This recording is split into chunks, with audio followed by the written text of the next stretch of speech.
Arratsaldeon guztiei, lehenik eta behin eskerrik asko udal ordezkariei, udal teknikariei eta baita onera gerturatu zareten herritarrei ere, izan ere gaurko neguko eguraldiakin ulertzen dut erosoago izan zitekela etxean geratzea, onera etortzea baina bueno, hemen izateak erakusten du herriarekiko guztiok dugun konpromisoa eta horregatik lehen hitzak eskerrekoak guztiei. Eta, bueno, udalbatza hasi aurretik bai gai zerrendaren inguruan zehaztapen batzuk. Izan ere aurreko ostiralean bidali zen gaurko udalbatzako gai zerrendaren eta dokumentazioaren mezua eta, bueno, horrez gain, 4 mozio ere aurkeztu direla esan beharra daukat. Eta 4 mozio horiek gaurko aztergaien gai zerrendan sartzeko proposamena egitea adostu genuen, atzo burutu genuen bozeramaile batzordean. Eta horrela Biel kontsumitzaileen bizitza elkarteak 2024ko 11.453 zenbakidun sarrera idatziz aurkeztutako mozioa eztabaidatzeari ahotsan egitzu udaltaldeak bide eman dio. Biel kontsumitzaileak berak 2024ko 11.454 zenbakidun sarrera idatziz aurkeztutako mozioa eztabaidatzeari ere ahotsan egitzu udaltaldeak bide eman dio. Eta PSE udaltaldeak 2 mozio ere aurkeztu ditu, 2025ko 1.111 sarrera idatzia duena eta 1.113 sarrera idatzia duena ere. Beraz, ongi baderitzozue, gai zerrendan sartzea proposatuko dut 4 mozio hauek sarrera idatziaren urrenkera horretan, 14., 15., 16. eta 17. puntu bezala. Eta gai zerrendaren aldaketa hau bestetan bezala hemen bozkatu behar dugu. Beraz, gai zerrendan 4 puntu hauek sartzearen aldeko bozkak.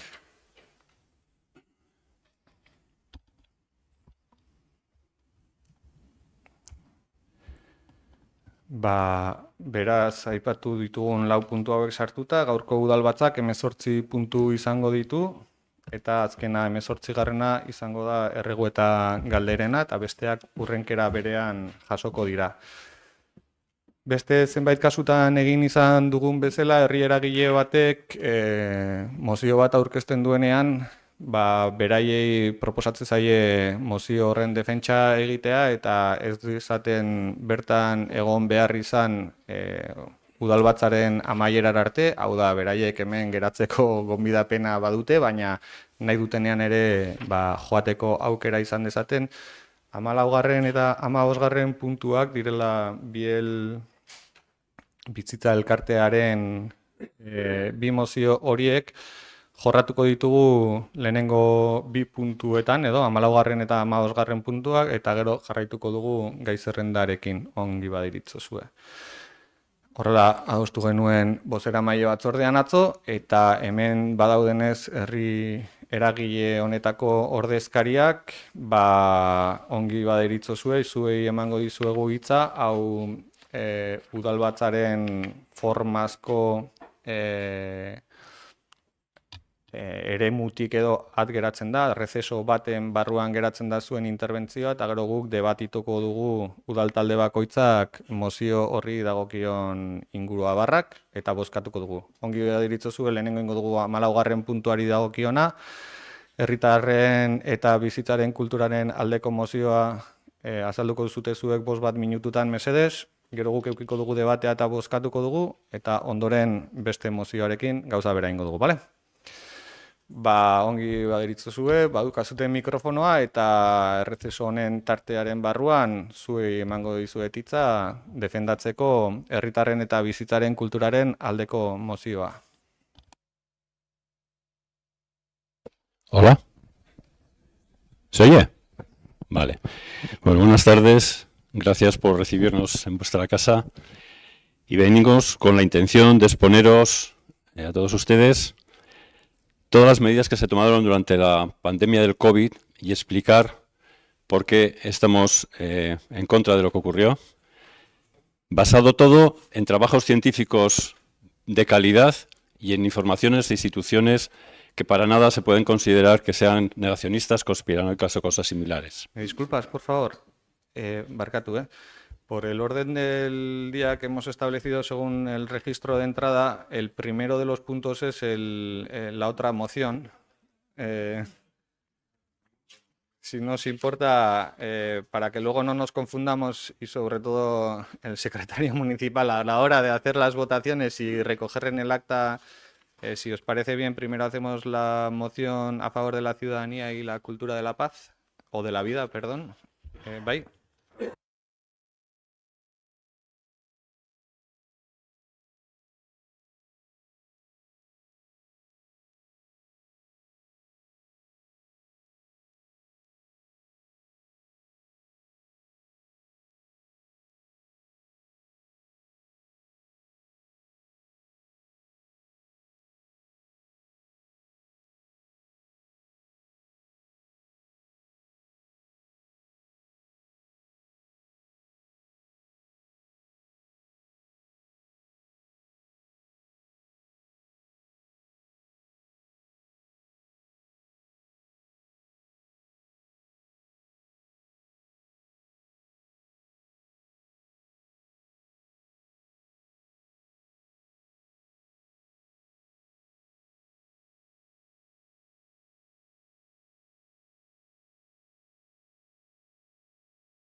Bai, hola, entzuten da. Entzun diazu, ezta?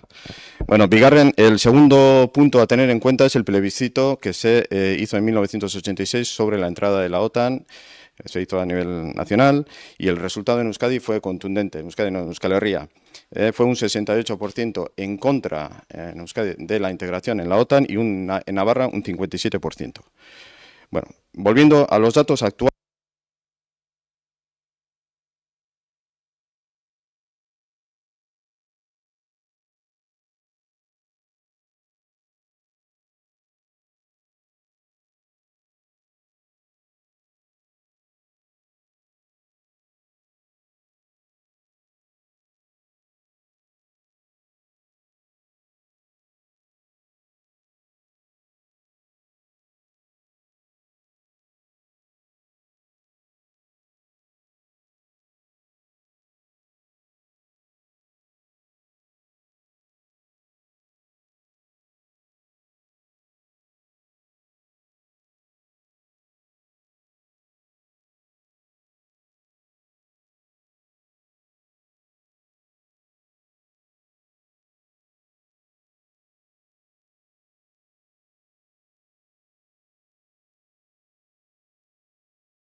Estado y de lo público pueda ser. El ayuntamiento es la institución. No sé, es la institución más cercana.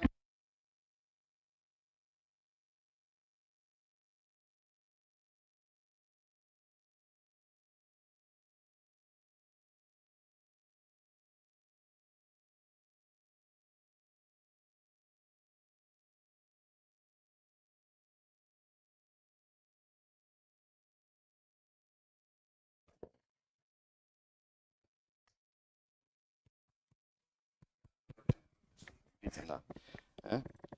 Zuen eskutan, hain zuzen ere.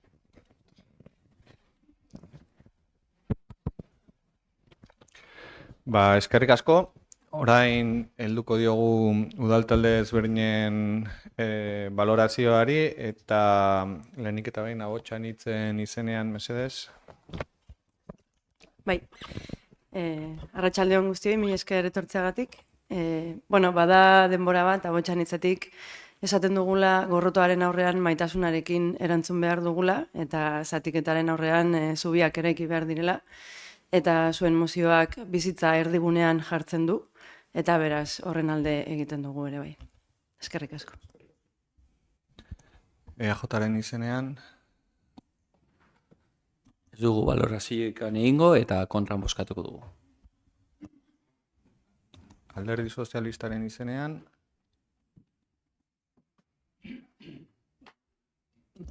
Nik ez nokan hitz egiteko gauza ondirikan, baina bueno, nada dala. Bueno, primero, hombre, agradeceros toda esta documentación.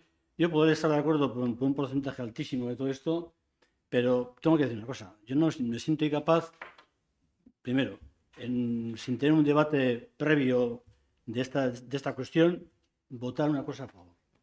Y os lo voy a explicar.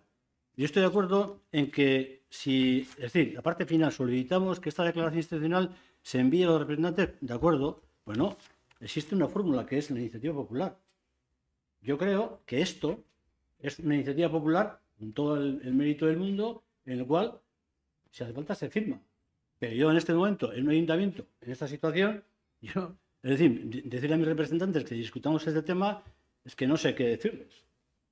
O sea, le puedo decir, pero me parece a mí que en un ayuntamiento como en mi caso, sin un debate previo, que de todos los parámetros que tú habéis nombrado, hay parámetros muy diferentes y opiniones diferentes sobre el tema del pacto de Varsovia, podemos hablar de la Primera Guerra Mundial, de la Segunda, todos los tratados. Me siento incapaz de alguna forma para decir toda esta cuestión. Entonces, yo lo siento, pero no puedo aceptar esto. En todo caso, simplemente os conmigo a que hagáis una iniciativa popular y que de alguna forma se presente en el Parlamento. Esta parte final, pero que lo hagáis directamente desde la organización. Eskerrik asko. Mila esker, Bilduren izenean, Koldo? Bai, arratsalde on, eskerrik asko. Maila pertsonalean, aipatzen dien puntu batzuekin ados egon gaitezke edo ez. Baina, guk azkenean beste udaletan gure alderdia mantendu den postura berdina mantenduko dugu eta kontrako bozka emango dugu, beste barik. Eskerrik asko, beraz alderdien balorazioak eginda, bozketara pasako gara. Ratu.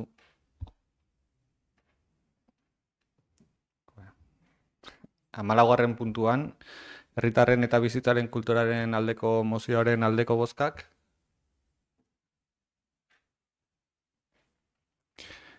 Aurkako bozkak. Eta abstentzioak uste dut ez daudela, ezta. Eskerrik asko. 15. puntura pasako gara. COVID-19aren kudeaketaren ebaluazio publikoaren aldeko mozioari dagokionean, zuena da hitza ere. Eskerrik asko. Bueno, como decía antes, venía a exponerles a ustedes un poco todas las actividades que ocurrieron, todas las medidas que se tomaron durante el COVID y por qué creemos que fueron erróneas y que además no solo fueron erróneas, sino que fueron contraproducentes para el proceso de la propia pandemia y para la salud de todos nosotros. Todo lo que voy a exponer está basado en artículos científicos de calidad y en instituciones de poco, como decía antes, de poco sesgo de ser negacionistas, conspiranoicas o como pueden ser la OMS o el Centro de Control de Enfermedades Europeo. De todo lo que voy a hablar no van a encontrar nada, lo que van a ver esta tarde, en medios de comunicación porque jamás nos han dejado participar en ellos, ni nos han dejado ni nos dejan, y no será porque no lo hemos intentado. Hemos ido a múltiples medios de comunicación a pedir la posibilidad de hablar de estos temas, de debatir, y jamás nos han dado la opción. Por eso tiene mucho más mérito y les agradecemos mucho más todavía el que nos permitan estar aquí. Y la conclusión final será solicitarles que organicen un debate porque creemos que es muy importante, viendo lo que está ocurriendo, sobre todo, no ya con lo que pasó entonces, sino lo que está ocurriendo en este momento con las mal llamadas vacunas del COVID, lo que está ocurriendo como efectos secundarios y contraproducentes, incluso muertes. Bueno, con respecto al confinamiento, decirles que jamás en la historia de la sanidad se había hecho un confinamiento de toda la población, incluida la gente sana, joven. Esto no se había hecho jamás. Y está demostrado que fue total y absolutamente contraproducente, que tuvo efectos nocivos para la salud de la población y que además el Tribunal Constitucional Español lo declaró por 2 veces inconstitucional. Si había pocas dudas de que no era bueno, y además tuvo efectos secundarios importantes, no solo en la salud, sino también a nivel económico. A nivel económico ocurrió 3/4 de lo mismo. Fue nefasto. Se cerraron empresas que no tenían que haberse cerrado y afectó a toda nuestra economía de una forma importante. Residencias de ancianos. Creo que lo más fácil es decir que no tiene nombre lo que se hizo en las residencias de ancianos. Y les animo a que lean el informe de Médicos Sin Fronteras sobre su trabajo en las residencias de ancianos. Se van a quedar espeluznados de lo que ocurrió en las residencias de ancianos, y las declaraciones de Cinta Pascual, que era la representante de la patronal de las residencias de ancianos en aquel momento. Se van a dar cuenta que fue horroroso lo que vivieron los ancianos en sus residencias. Distanciamiento social, pues qué les voy a decir. Aquel 1,5 metros no tiene ningún aval, ninguna evidencia científica que justificase que nos hiciesen esa tontería de estar a 1,5 metros, porque no servía absolutamente para nada. Hay, como les he dicho, evidencia científica que demuestra todo esto. Las mascarillas. Si de algo he estudiado sobre todo esto, es las mascarillas. Las mascarillas, no hay ningún solo trabajo científico de calidad que demuestre la utilidad de las mascarillas para evitar la transmisión de la enfermedad del COVID-19. Ni uno. No lo dice Juanjo Martínez, soy yo. Lo dijo la OMS, lo dijo el Centro de Control de Enfermedades, lo dijo el Centro para la Medicina Basada en la Evidencia de la Universidad de Oxford, lo han dicho muchas instituciones y hay muchos trabajos publicados. No sirven para eso. Es más, la OMS y el Centro de Control de Enfermedades Europeos publicaron ya en el 20, la OMS, y en febrero del 21 y del 22, el Centro de Control de Enfermedades Europeo, publicaron trabajos que demostraban que esto no servía. Y no solo eso, sino que además dijeron que tenía efectos secundarios, lo que nunca se ha hablado en los medios, ni los políticos, ni los responsables sanitarios. En el baño.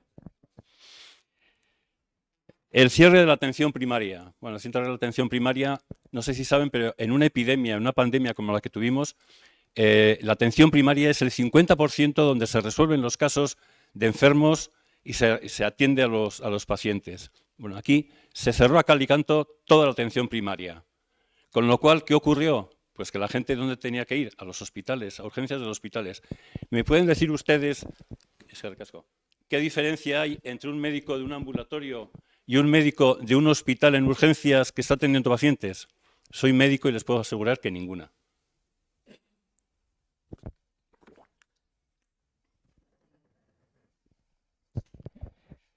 Por eso yo no consigo entender cuál fue el motivo de ir en contra de una medida totalmente lógica y normal, que era la atención primaria en una situación como la que vivimos. Pero se cerraron los centros de atención primaria. Toda esta epidemia se basó en un diagnóstico de PCR. Bueno, pues las PCRs, para empezar, les puedo decir que no se diseñaron para el diagnóstico de enfermedades. Se diseñaron para investigación. Sin embargo, se ha utilizado para diagnóstico.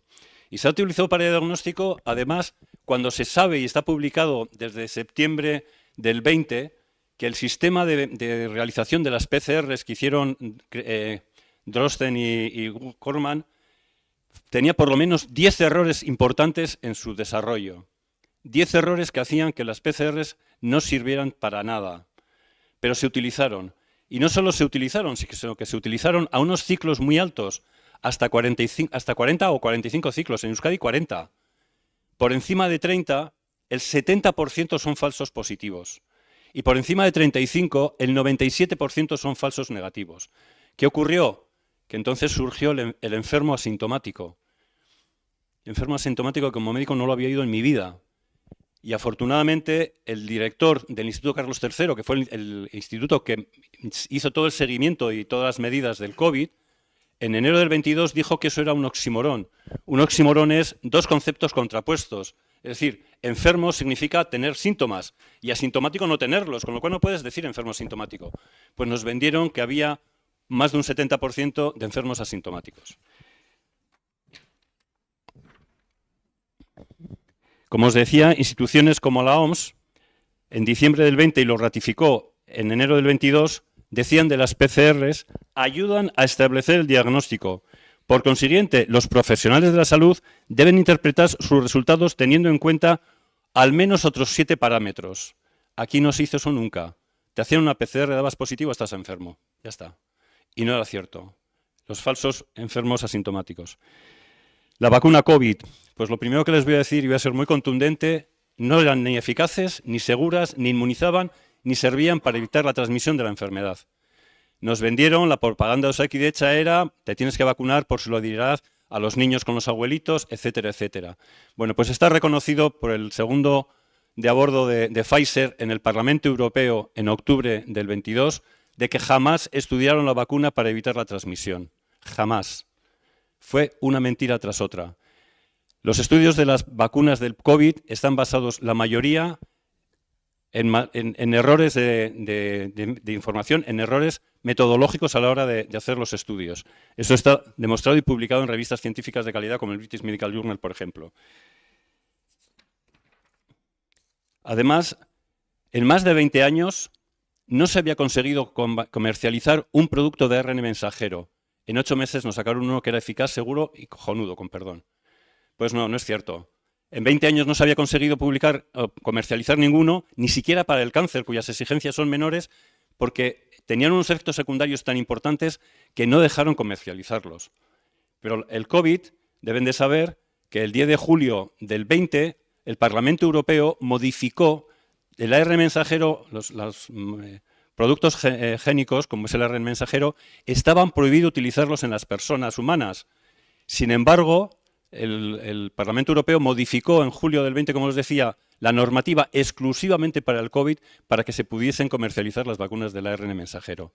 Esto ocurrió también. Disculpa, ¿puedes ir terminando, por favor? Sí. Porque si no, nosotros tenemos Bueno, que en seguir con conclusión, otros 13 decirles... puntos más y Sí. nos vamos a alargar. Sobre las vacunas hablar mucho más, pero ya les digo que no son eficaces, no son seguras, no estaban destinadas a evitar la transmisión. En conclusión, tienen muchísimos efectos secundarios, eso está demostrado, y producen muertes en porcentajes que jamás las vacunas habían producido en 34 años de estudios en Estados Unidos. Con el pasaporte COVID, decirles 3/4 de lo mismo. Nos impusieron un pasaporte COVID cuando incluso el gobierno español tenía un estudio de expertos que contraindicaba el uso del pasaporte COVID. Hay una sobremortalidad en los países más industrializados. Tenemos en Euskal Herria, tenemos una sobremortalidad que viene desde finales del 21, pero que además ocurre en los países más vacunados. Pero las autoridades no saben por qué estamos teniendo esta sobremortalidad. Incluso en Osakidetza, un alto cargo de Osakidetza dijo que tardarían por lo menos 10 años en saber por qué se estaban muriendo más vascos de lo habitual. En conclusión, decirles que para nada las medidas que se tomaron tienen un aval médico, científico, en absoluto. No están respaldadas por esto.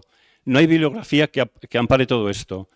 Que los efectos secundarios y las muertes que está provocando la vacuna del COVID son importantes y jamás se había visto algo parecido con todo el resto de vacunas juntas en 34 años del VAERS, que es el organismo americano que lo controla.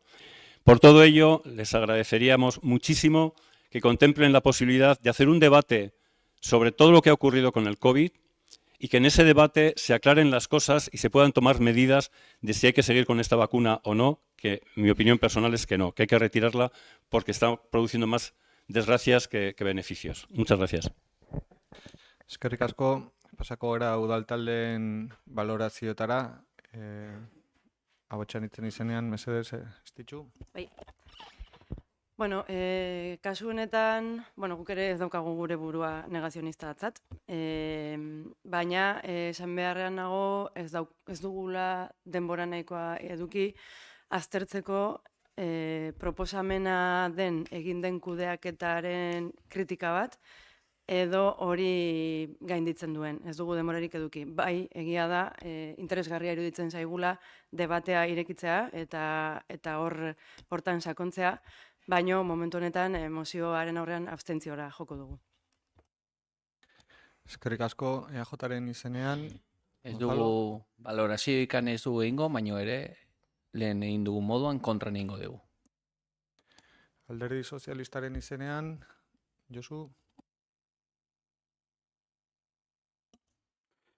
Bueno, por nuestra parte, a ver, yo me siento incapaz, te digo sinceramente, de poder analizar este tema.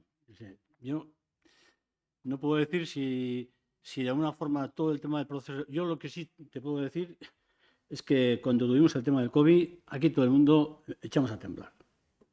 Y el gobierno, los gobiernos, y es la OMS la que marcó las directrices. La OMS marcó las directrices a nivel mundial. Entonces, yo creo que no me siento... Y luego me extraña que de alguna forma se plantee el debate y se hable de Osakidetza. Aquí el que da la orden de cierre es el gobierno de España.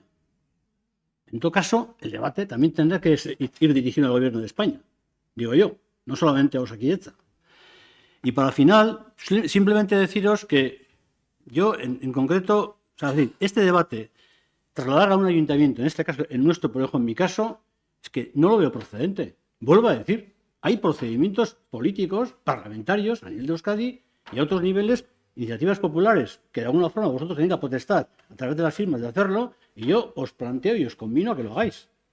Pero aquí, a nosotros, en este caso, yo me siento incapaz. Y luego hay una cosa, ahora criticabas la OMS. A ver, hace poco el señor Trump ha dejado de pagar a la OMS. ¿Qué pasa aquí? ¿Dónde estamos? Ahí lo dejo. Eskerrik asko, EH Bilduren izenean... Koldo, zu. Bai, eskerrik asko alkate jauna, postura berdina mantenduko dugu aurreko postura berdina. Oso ondo, ongi baderitzozue, bozketara pasako gara, 15. puntuko bizitza plataformak aurkeztutako COVID-19 kudeaketaren ebaluazio publikoaren aldeko mozioaren aldeko bozkak, bat ere ez, kontrakoak eta abstentzioak.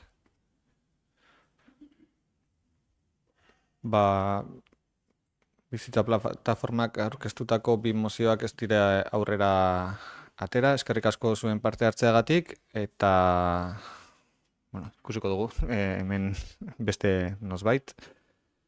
Gu ongi baderitzozue jarraituko dugu eta helduko diogu aztergaien lehenengo puntuari, eta lehenengo puntu honetan bilkuretako akten onarpenari dagokiona da, eta bi akta prest daude, 2024ko urriaren 24koa eta 2024ko azaroaren 28ko aktak dira. Ez dakit ekarpenik edo egiterik nahi den, bozkatuko ditugu beraz, aldeko bozkak, hau batez.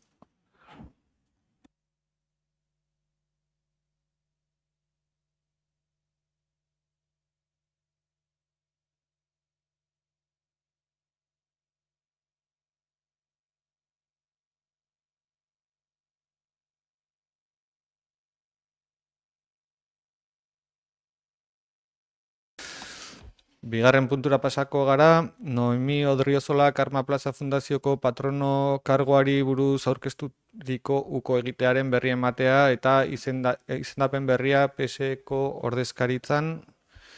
Kasu honetan, urtarrilaren 13an PSek 429 sarrera idatzia zuen erregistroko sarrera idatzia zuen dokumentua aurkeztu zuen, bertan aipatzen zen Noemiren kargu uztea eta postu horretarako Josu Albarezen izendapena proposatzen zen.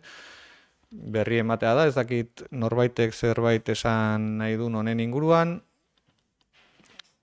Beraz, ongi badirotzuzue, udalbatza jakin da, ondorengo urratsa izango da Arma Plaza Fundazioan bertan, urrengo bileran proposatuko da Josu Albarezen patronukide izendapena. Ados? Pasako gara hirugarren puntura. Hirugarren puntua 2023ko enplegu publikoaren eskaintzaren aldaketen berri ematea da. Eta gogoratuko duzue, 2023rako onartu zen lan eskaintza publikoari dagokionean, 30 lanpostuko lan eskaintza publiko aurre ikusi zela, eta horietatik 25 sarbide librekoak izango zirela, eta beste 5 barne promozio bitartez esleitzekoak. Lanpostu hauen sarbiderako hainbat zuzenketa tekniko jaso behar izan direla ikusirik, adibidez, hizkuntza inklusiboago bat erabiltzea, lanpostuaren zerrendan sarbidari dagokionez, titulazioak ere eguneratu egin dira, eta horlako aldaketa tekniko batzuk sartu dira lan eskaintza publiko horretan, eta beste aldaketa bat ere jaso da, non aurrikusita zeuden lanpostu, 30 lanpostu horietatik 4 ezgaitasuna duten pertsonei bideratutakoak izatea, eta mantenduko dire 4 izaten, baina aurrikusita zegoen postu bat beharrean, beste postu batek izango du ezgaitasunaren baldintza hori sarbiderako. Ez dakit zalantzarik dagoen, argipenik behar den.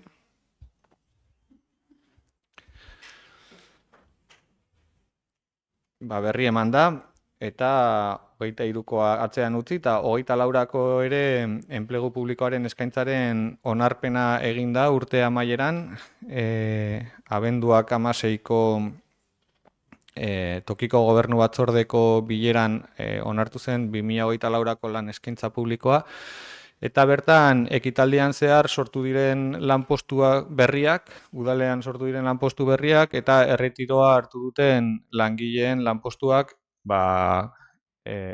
oposaketa bidez ateratzeko proposamena eginda, eta zehaztegatik pixka bat administrazio elektroniko gardentasun eta herritarden partaidetzarako ardunaren plaza jaso da, berdintasun teknikariarena ere, bi administrarirena, informatika teknikariarena, eta beste udaltzain baten plaza jaso dira txanda irekian kontratatzeko, eta barne sustapenaren bitartez kontratatzeko 8 administrari. 8 administrari hauek gogoratu direla administrari laguntzaile bezala kontratatuta dauden, eta lanpostu horiek administrari gisa jaso ziren gure lanpostuen zerrendan, baina lanpostu horietara sarbide eukitzeko barne sustapeneko promozio bat egin behar da nahi nahiez, eta hori da jaso duena 2024ko enplegu publikoaren eskaintzak. Esan argitzeko, deialdia publikatzen denetik 3 urteko epean bete egin behar direla prozesu hauek, eta horretarako lanean jarri beharra daukagula buru belarri gaurtik bertatik aurrera. Ez dakit zalantzarik baden, argipenik behar den.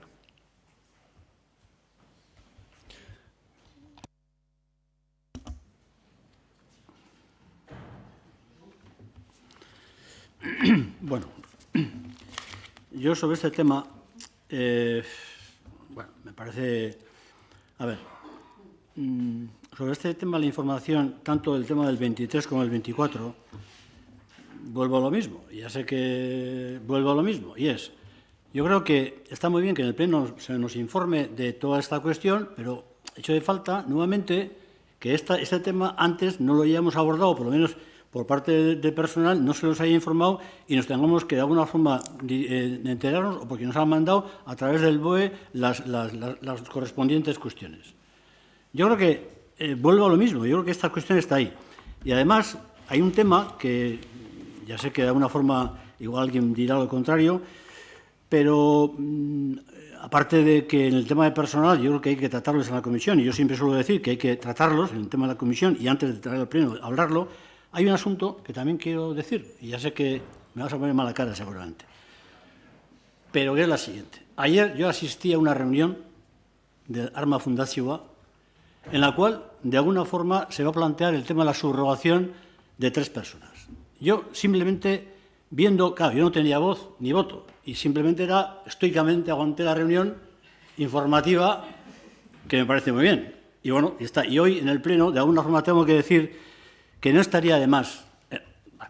Déjame hablar. Ya sé que me vas a decir, no procede. Bien, déjame hablar. Entonces, simplemente tengo que decir que no estaría de más que en una comisión de personal también, de alguna forma, habláramos o tratáramos esta cuestión, porque, de alguna forma, lo que se decida en lo que es en la estructura de Arma Fundazioa sobre el tema de las 3 subrogaciones, también puede tener ciertas relaciones con lo que es el funcionamiento del ayuntamiento. En lo cual, no estaría de más que tuviéramos una reunión en la cual estuviera el comité de empresa y que de alguna forma conociera un poco las ideas y los principios los cuales son legítimos por parte, en este momento, del equipo de gobierno, que me parecen legítimos, no lo digo en duda, pero que de alguna forma las derivas y las consecuencias que pueda haber esas decisiones también de alguna forma las podemos tener, y luego sobre todo las consecuencias que pueden tener todo ese tipo de actuaciones, sobre todo incluso en el tema del tema del personal y las propias actuaciones. Y entonces no estaría de más que hubiera un informe por parte del Ayuntamiento, de los servicios jurídicos, por lo menos que estén en conocimiento tanto del secretario como el tema del interventor, porque yo creo que a veces hay oportunidades y momentos en los cuales, pues las cosas como vienen, igual es una oportunidad para poder aclarar algunas cosas, sobre todo por las derivas que tiene. Y yo simplemente lo que hago es, humildemente, solicitar que este tema también lo hablemos en una comisión de personal. Eskerrik asko. No sé si te refieres, barkatu ez dakit ari zeren enplegu publikoaren eskaintzaren inguruan, edo zeri buruz ari zaren. Arma Plaza Fundazioko gaiak Arma Plaza Fundazioan hitz egiten dira, eta mikroa mesedez. Arma Plaza Fundazioan hitz egiten dira, eta lan eskaintza publikoari dagokionean, Josu, esatea enteratzen zarela boeren bitartez. Hain da memoria txikikoa, ari zera hitz egiten administrariren 5 plaza atera direna. 2023ko lan eskaintza publikoan azaltzen ziren 5 plaza, administrariren 5 plaza. Hitz egin da udalbatza honetan, hitz egin da batzordean, hitz egin da komitearekin batera adostu dire lanpostu horietarako oinarriak. Benetan, Josu, hitz egiten ez dela esatea edo memoria gutxikoa da, edo intentzio txarrekoa da. Zeren, gaur aipatu dudana da, 2023ko lan eskaintza publikoaren aldaketan berri ematea, baina berri emate hura aurreko urtean emantzen udalbatza honetan, hitz egin izan da batzordean, badakizute, dago planifikazio bat 3 urtetan zein lanpostu deialdi atera nahi diren oposaketa bitartez, ez jakinarena egitea, ez dakit ze zentzu daukan. Hemen aipatzen diren lanpostuak, gaur aipatu ditut baitare beste hainbat lanpostu aterako direla 2024ari dagokionak, direla 4 teknikari eta 8 administrari, barkatu esatea, ateratzen direnean deialdi publiko horiek eta OPEA deitzen denean ja azterketak egiteko txalotuta postu beharrean aipatzen da ez dakizula ezer, mesedez, Josu, eske benetan, edo memoria txikia da, edo intentzioa da txarra dena, bietako bat, eta biak ezin dute izan. Orduan, zu jakingo duzu, hemen berri eman da, batzordean berri eman da, komitearekin landu dira oinarriak, komiteak ontzat eman ditu oinarri guzti horiek, atera dira administrarienak, baina 2025 urtean aterako dire hainbat lanposturen deialdiak ja bolitzinean ari gara lantzen udaltzaingokoak orain, eta daukagu zerrenda eder bat 2025an behingoz hasiko gera oposaketak egiten udaletxe honetan. behingoz. Eta zuri irudituko zaizu agian notizi txarra. Baina udal langilegoaren estrukturarentzat ezinbesteko lanketa da. Eta gutxienez aktak behiratu, udalbatza jarraitu, batzordetakoak irakurri, eskertuko nuke behintzat jarraipen bat egitea eta horrela jarraituko dugu lanean, uste dugulako udal honen estrukturan ezinbestekoa daukagula langileen egonkortze prozesu sakon bat ematea, udalaren funtzionamendua bera egoki izateko. Zer nahi duzu hitza berriro? Gai honi buruz? Bai, venga.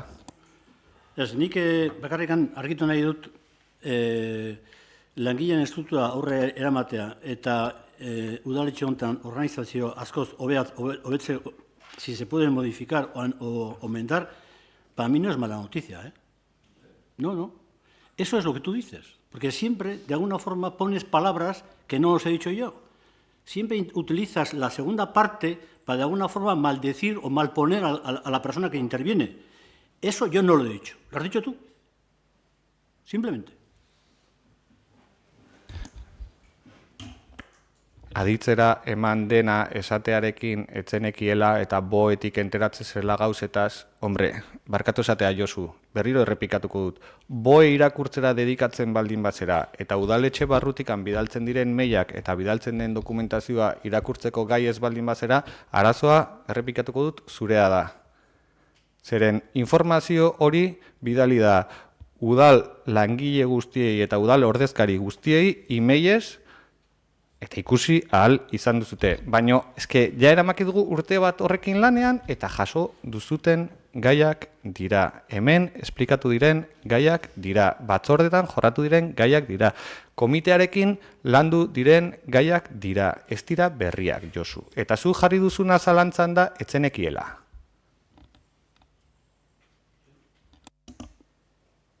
Simplemente me he referido a que yo entiendo que cuando de alguna forma se nos va a traer al Pleno, pues en este caso, dar a conocer sobre las propuestas que va a haber del año 24, yo, en los años que llevo en el Ayuntamiento, previo, hay unas comisiones que vienen antes del Pleno.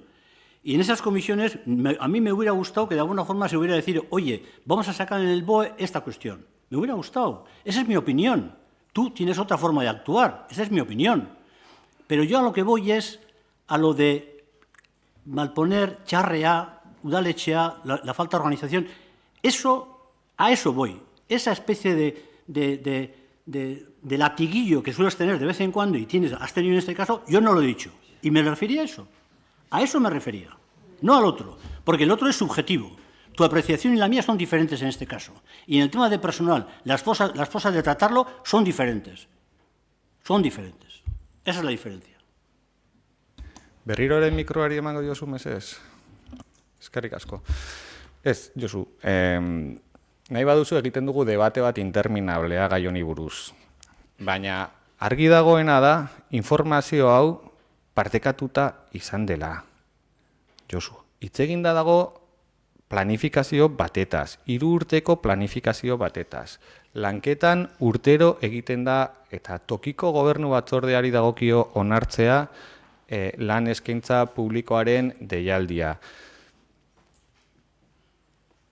Esatea ez dakizula ez da egia. Eta nahi baduzu, iritzi ezberdinak eukitzea niri ez ditorrek inolako minik ematen. Iritzi ezberdinak bakoitzak badaukagu gureak, matizak denonak ditugu, baina lanketa zalantzan jartzea ez da zilegia, nire ustez. Eta nahi baduzu, hitz egingo dugu, gai honetaz 50 txandako turnotan, baina egia dena da, hau hitz eginda dagoela.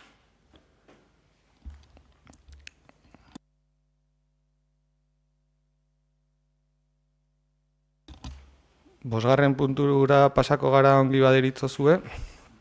Hondarribiko udaleko lanpostuen balorazioaren berri ematea.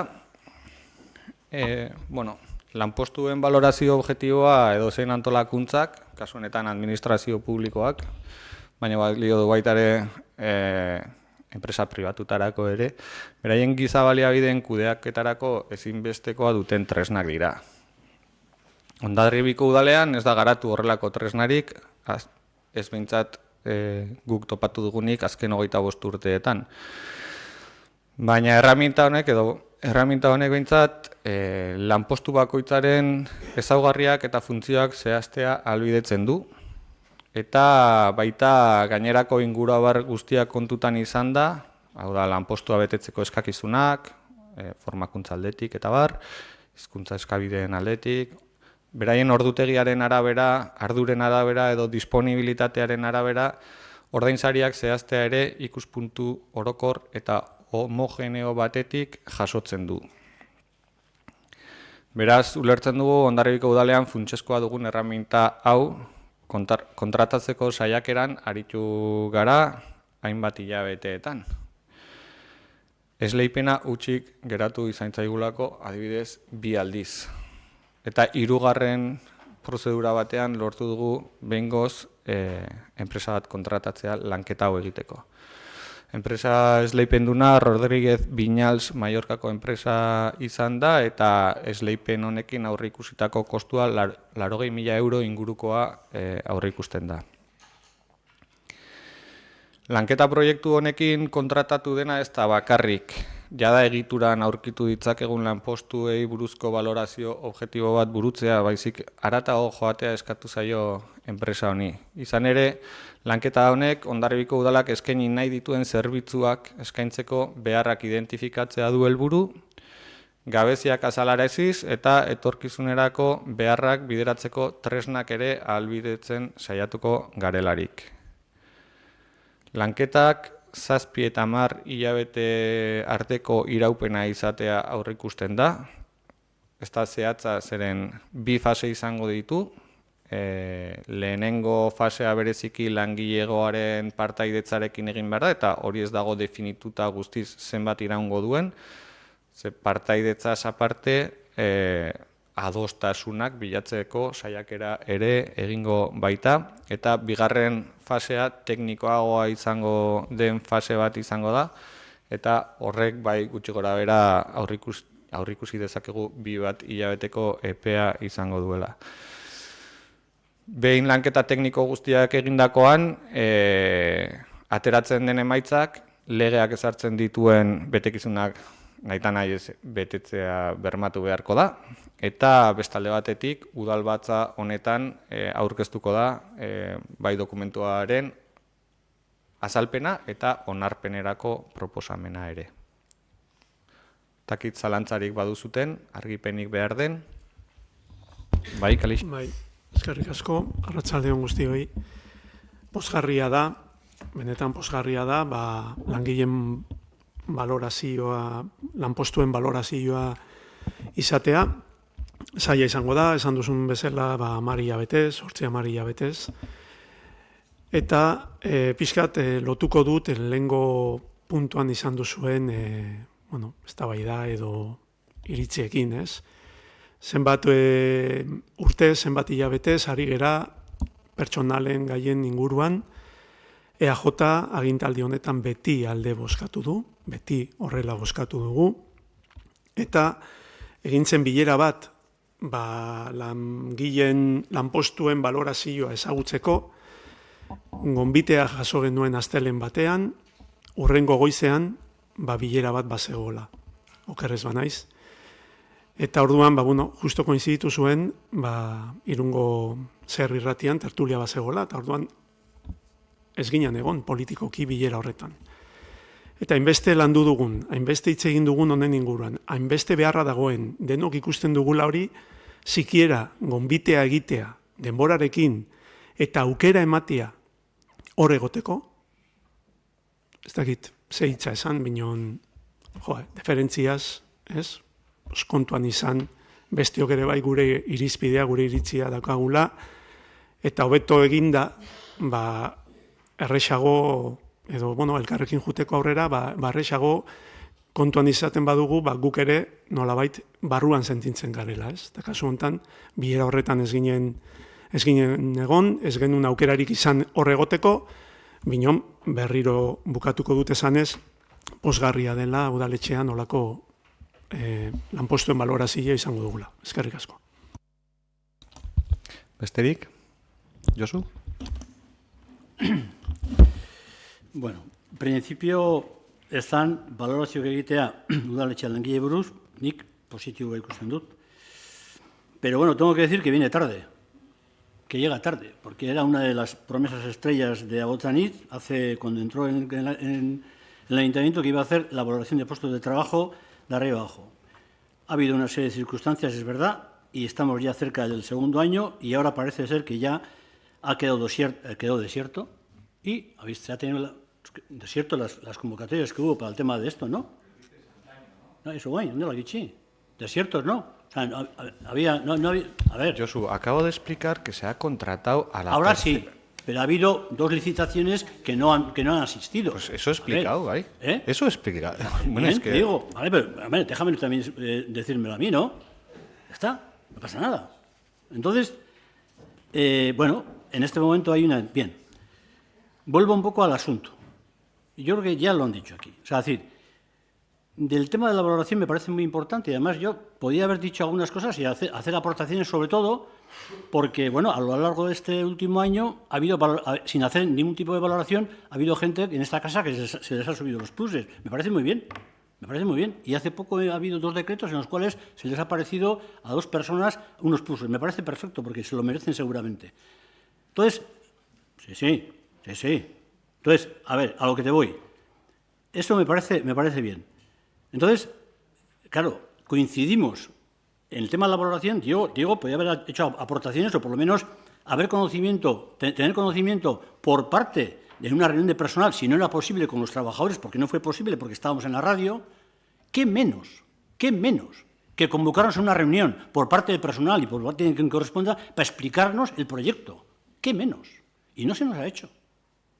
Y de alguna forma lo que veo es que hay lagunas repetitivas con el tema de personal, pero no solamente es en este punto, en el anterior y hace también incluso de una forma reiterada en esta casa, en un pleno, lo he insistido y después se han hecho las reuniones. Y me remito a las actas que hay en este momento en la casa. Por lo tanto, y digo, porque de alguna forma nos podemos encontrar con que el tema de personal, esta valoración tarde 10, 8, 9, 10 meses y de alguna forma, pues yo lo que planteo es que por lo menos haya elementos retroactivos o desde los 4 años que se les suele reconocer a la gente, que de alguna forma se les reconoce las categorías o los pluses, o desde la fecha del inicio, o bien desde la primera licitación o desde la puesta en funcionamiento. Simplemente lo planteo así. O en todo caso, cuando se hacen las valoraciones, se va por puestos, de alguna forma, que en este momento se puedan entender que que tienen más necesidades de valoración que otras. Es decir, que se puede hacer en cascada, no globalmente. Hay fórmulas, en lo cual yo creo que en esta casa hay fórmulas que se pueden establecer en cascada en cuanto a los puestos. Y todas esas cuestiones yo los tenía por lo menos preparados o planteados para el tema de la reunión, que no fue posible. Y lo planteo aquí. Ya está, simplemente. Beste valoraziorik. Jasota, eskerrik asko. Pasako gara 6. puntura. Gipuzkoako Foru Aldundiaren eta Hondarribiko Udalaren arteko hitzarmenaren luzapen gehigarria sinatzeko proposamena, etxez-etxeko laguntza zerbitzua finantzatzeko. Josuri emango diotitza. Kaixo, arratsaldeon guztioi. Bueno, dakizue oso ondo etxez-etxeko laguntza zerbitzua udal gizarte zerbitzuen eskumen bat dela, eta azken urteotan Diputazioko Foru Aldundiak ikusita etxez-etxeko laguntza zerbitzua udalei suposatzen dien kostua, ez? Sartu nahi izan zuen zerbitzu hau laguntzen, azkenean udalentzako lagungarri da, 2021an hitzarmen bat sinatu zuten Gipuzkoako 78 udalerriek eta mankomunitatek, eta 2 urterako hitzarmen bat zen, baina 2023an urte bat luzatu zen, eta berriro ekartzen duguna da, beste urte bateko luzapen bat. Azkenean lagungarri da, gizarte zerbitzuentzako etxez-etxeko laguntzan finantziazioan, eta hori da ekartzen duguna. Mi esker. Valoraziorik? Bakarrikan zuzenketa txiki bat, 9 hilabete iraila arte, Edur. Bai, bale. Bai, izan duzu urte bat horregatikan. Bale. Gu alde egingo dugu. Besterik? Bozketara pasako gara ba. Seigarren puntuan, Gipuzkoako Foru Aldundia eta Hondarbiko Udalaren arteko hitzarmenaren luzapen gehigarriaren aldeko bozkak. Hau batez onartua. Zazpigarren puntura pasako gara. Udal argitalpenen salmentarako prezio publikoak ezartzeko akordio arautzailea aldatzeko proposamenari dagokiona. Kasu honetan udalak publikazio berri bat egin du, liburua Aitor Putxek idatzitakoa da eta beraren izena Ekonomia, Gizartea eta Politika Hondarribian Borboien berrezarkuntzaren garaian, 1876-1923, eta honelako argitalpenak salmentan jartzeko prezio publiko bitartez arautu behar dira eta horretarako prezio publikoak ezarri eta antolatzeko akordioa aldatzeko proposamena ekartzen dugu gaur mahai gainera. Egin beharreko txosten teknikoak egin dira eta bertan justifikatzen da 20 euroko prezioan saltzea eta horrek dakarren defizita neurri batean udalarentzat ulertuko dugula interes publiko orokorreko jardueraren barruan dagoela eta horregatik ezartzen da aipatutako prezio hori. Ez dakit zalantzarik edo argipen gehiagorik behar den.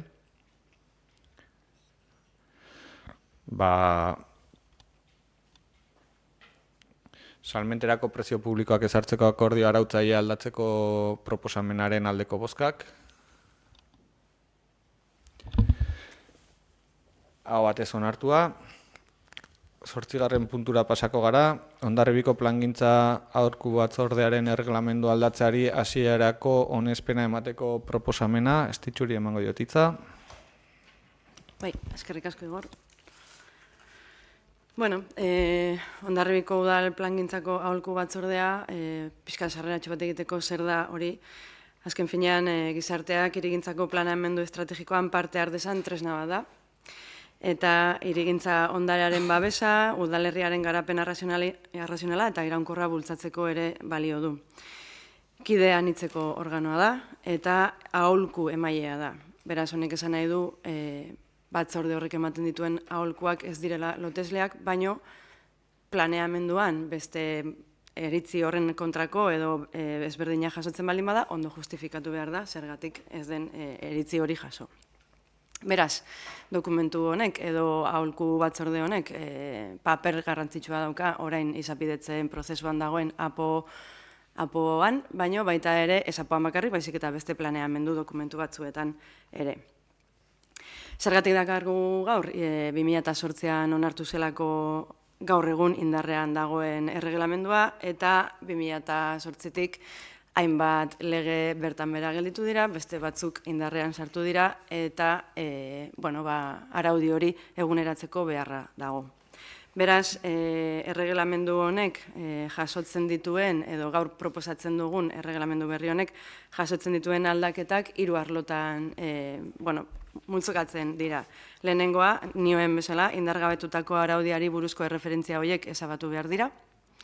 Bigarren lekuan, araudi hau onartu zenetik indarrean sartu diren lege berriak jaso behar dira, batez ere 2 arlotakoak, bat euskararen erabilera arautzen duten araudiari buruzkoak, tartean Euskadiko toki erakundei buruzko 2/2016 legea, eta baita ere berdintasun arloa arautzen duen 1/2026 berdintasun legea. Eta 3. Zutabe edo arloan izango litzateke plangintza aholku batzorde honen osaera zabaltzea eta hau da gehiago batzorde horren kideengandik jasotako eskari bat hainbat edo modu konstante batean. Kideen zabaltze honen inguruan dokumentuak jasotzen duen aldaketa, kideak 2 izaera dituzte batzorde honetan, badaude batzuk ahotsa eta bozka dutenak. Hoien artean, ordezkaritza politikoa kantitatez ez da aldatu, baino bai aldaketa bat egondu da, orain arte indarrean dagoen araudiak jasotzen zuen lehendakaritza alkatearengan erortzea eta lehendakari ordea ingurumen zinegotzia izatea, dokumentu berrian planteatzen dena da lehendakaritza alkateak edukitzea eta lehendakari ordea hirigintza eta lurralde antolamendu zinegotzian egotea, izan ere gaur egungo errealitatea da disoziatuta daudela bi perfil horiek. Baino, jasotzen du ere, aurreko dokumentuari nolabaiteko keinu eginez, disoziazio hori emango ez balitz, eta alkatearen figura jasoko balitu bi perfil hauek, orduan berriro ere, ingurumen zinegotziak edukitzea lehendakaritza orde hori. Talde honen barruan, beste aldaketa batzuk eman dira, hala nola, auzo elkarteetako ordezkari guztiek edukiko lukete beraien lekua, izan ere iruditzen zaigu, lurralde antolamenduaz baldin bagera, auzo bakoitzak eduki beharko lukela bere lekua. Eta berrikuntza modura, aipatu dudan bezala, euskara sustatzeko elkarteak badaude herrian eta haietako ordezkariak egongo dira, eta baita ere berdintasun arloko pertsona bat, izan daitekeela berdintasun mahaiko norbait, edo bertako elkarteko, adibidez, herriko elkarteko ordezkariren bat. Orduan, hor bai, gehituko lirateke bi figura berri batzorde honetara. Gero baditugu ere bai, beste izaera batekoak, ahotsa dutenak, baina bozka ez dutenak, eta hemen egiten dugun aldaketa da, orain arte, aholkulari juridikoak zeukala idazkari papera, eta kasu honetan proposatzen da udal idazkaria izatea, batzordeko idazkaria. Gainontzekoan ez du aldaketarik jaso, hau da, bete beharretan eta norberaren bakoitzaren paperak ez du aldaketarik jaso, eta prozedurari dagokionez, udal mailan onartzen diran edozein araudik eman behar ditun pausu berdinak eman behar ditu, hau da, gaur onartzen baldin bada, hasieraz onartzen da, honek jendaurreko EPA edukiko du, interesdunek erreklamazioak jarri ditzaten, eta hor ikusiko dugu, erreklamazioak baldin badaude, berriro pasatu beharko du udalbatzatik, eta ez baldin badago, behin betikoz onartuko da. Beraz, hauxe da, onartzera ekartzen duguna. Eskerrik asko. Zalantzarik, argipenik, valoraziorik, bai, Gonzalo? Bai, valorazio bat ingo dugu. Ados, haude, reglamentu hainbat puntu aldatu behar diela. Orain indarrian dagoen erreglamendua onartu zenetik hainbat lege aldatu egin dire, eta beharrezkoa ikusten dugu aldaketa horiek. Gure arautegi egitea. Egoki iruditzen zaigu ere parte hartzea handitzea. Hainbat elkarte horrela eskatu dutelako. Baina zaigu onargarria iruditzen, eta ez da hau salatzen dugun lehen aldia, informazioa hain denbora gutxiekin bidaltzea batzorrea baino lehen. Osoikoa da prozesu hau gobernu honetan. Eta askotan kexatu gara horretaz. Beraz, oraingo honetan, aztertzen ari garen gaiaren muinean ados bagaude ere, ez gatoz bat formekin. Ikusten dugulako gobernu honek ez duela ezertarako kontutan hartzen oposizioko talde nagusia. Horregatik gaur puntu honetan aurkan bozkatuko dugu. Beste valoraziorik? Bozkatzera pasako gara. Hondarribiko plangintzako aholku batzordearen erreglamendu aldatzeari hasierako onespena emateko proposamenaren aldeko bozkak. Aurkakoak. Abstentziorik ez dagoela uste dut. Gehiengo onartua. Ongi baderitzozue 9, 10 eta 11 puntuak azalpen berarekin egingo ditugu, izan ere oso antzekoak diren puntuak dira, eta obra batzuengatik interes orokorreko deklaratzea eta horrek dakarren obaria estitxuri emango diot hitza. Bai, eskerrik asko Igor. Hori, alkateak aipatu duen bezala, 9, 10 eta 11 puntuek erro berdina dute, beraz, balio dezala azalpen honek 3 puntuetarako. Gauza da, indarrean dagoen eraikuntza instalazio eta obren zerga arautzen duen ordenantza fiskalak, 185erainoko baria emateko aukera jasotzen du, baldin eta obra horiek egoera sozial, kultural edo historiko artistikoagatik interes bereziko edo udal onurakoak izendatuta badaude. Beraz, udalbatzari proposatzen zaiona da, obra hauek hala izendatzea, bai, interesekoak alegia. Orduan, 9. puntuan jorratzen den obra, Bidasoa ospitaleko bloke kirurgikoari buruzko obra da. Asko ezagutzen dugu, gai hau, ez bai da berria, eta denok dakigu bloke kirurgikoak esku hartze urgentea behar duela. Hasieran planteatzen zen proiektuak gatazka soziala piztu zuen, profesionalen aldetik, baita eragile zein gizarte zibilaren aldetik mobilizazioak egondu ziren. Eta, nolabait, antza denez, balio izan dute, izan ere orain mahai gainean, proiektu berri bat dago, nolabait eskari horien, neurri handi batean eskari horiek jasotzen direna, eta egia esan proiektu potentea aurkeztu dute, 8 milioitik gorako inbertsioa egingo dute, 2. solairua osorik berrituko da, aire sistema ere berrituko da, eta 4 kirofano zeuden lekuan orain 6 egongo dira, gehi beste anexo berri asko.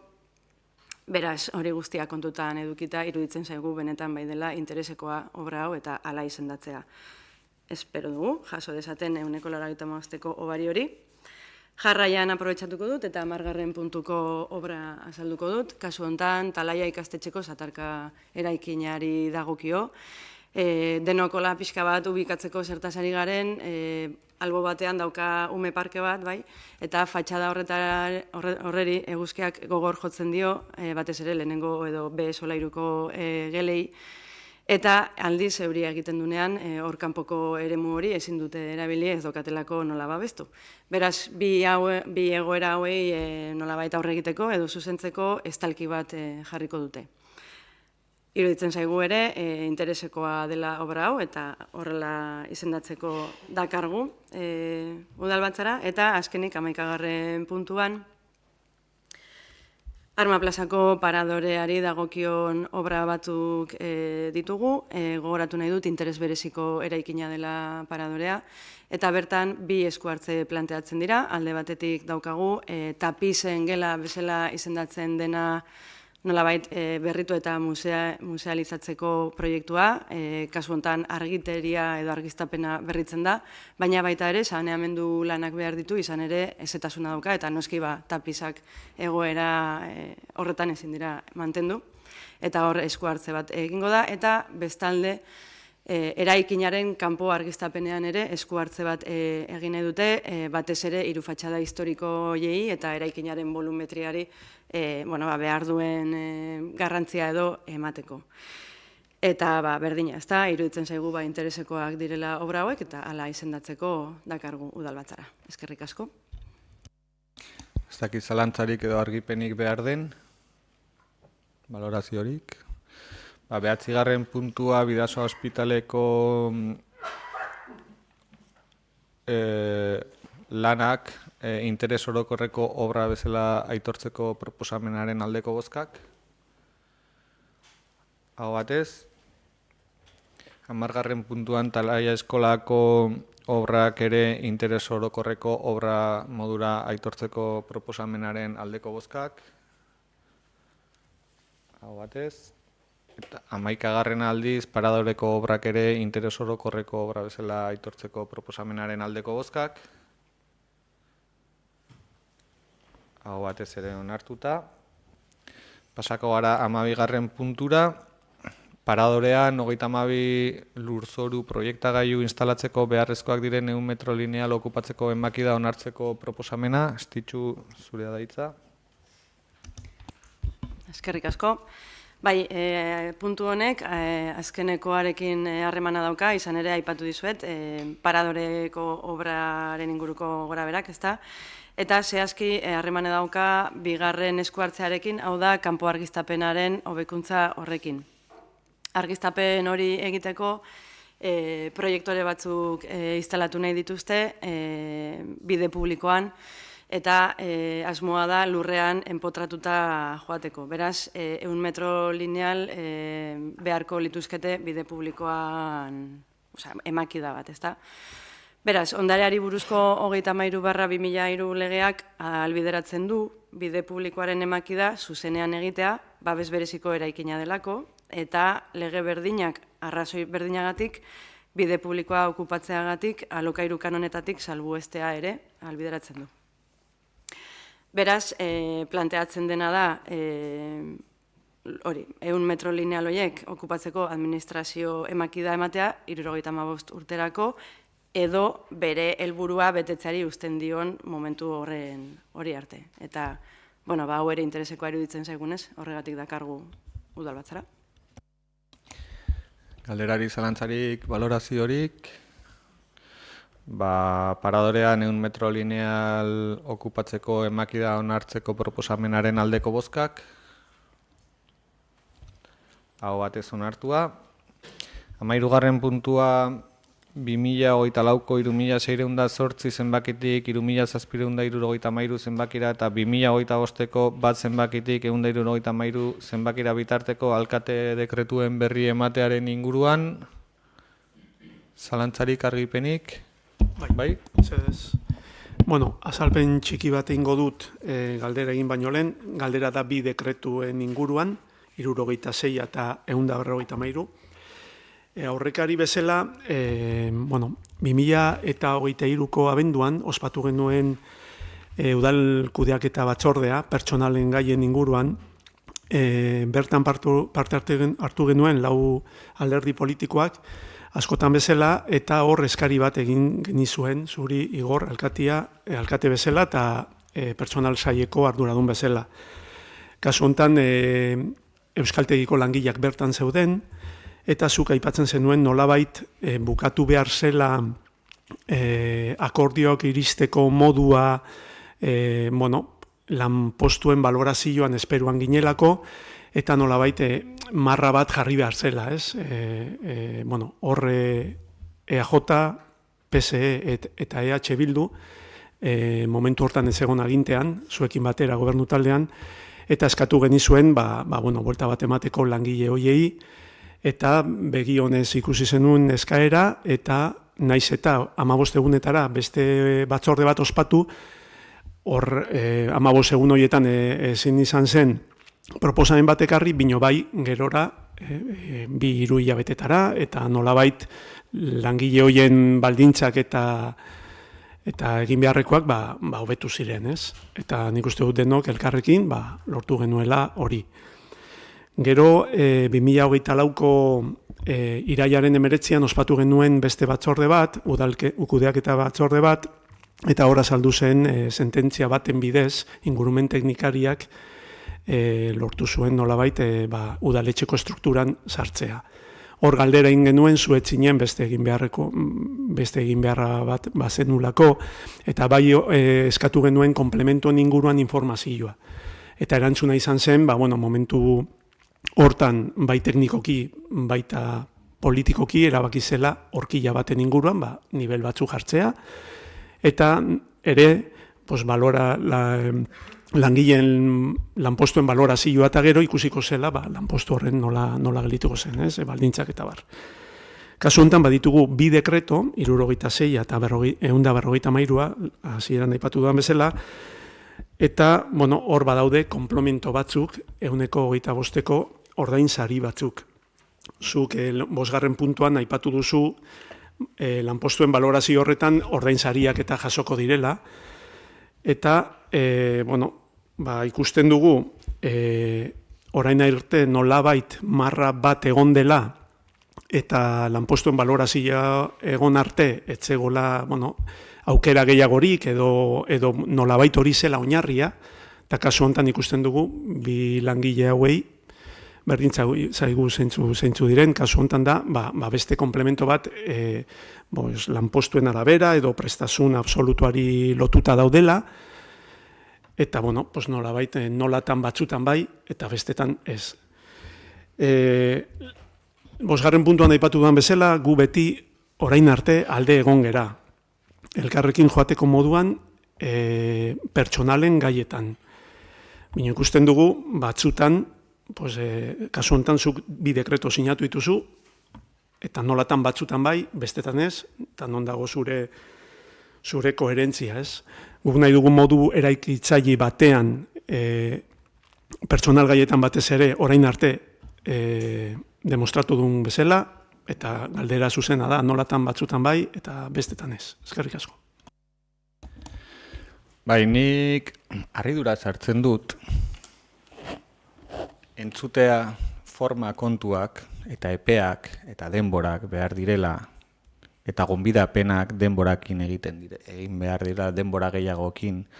5. puntuan aipatu duzun bezala, nola gonbidatu ziren lanpostuen balorazio objektiboaren azalpena enpresako zuzendari nagusiak emango zuen azalpen horretara gonbidatuak izan zineten pertsonal batzordeko kide guztiak. Eta aipatu da egun batetik bestera, ez dut oroitzen eguna zehatz, harritzen zait, baina ez dut oroitzen eguna zehatz, baina nahi badezu 24 ordu emango ditut ontzat.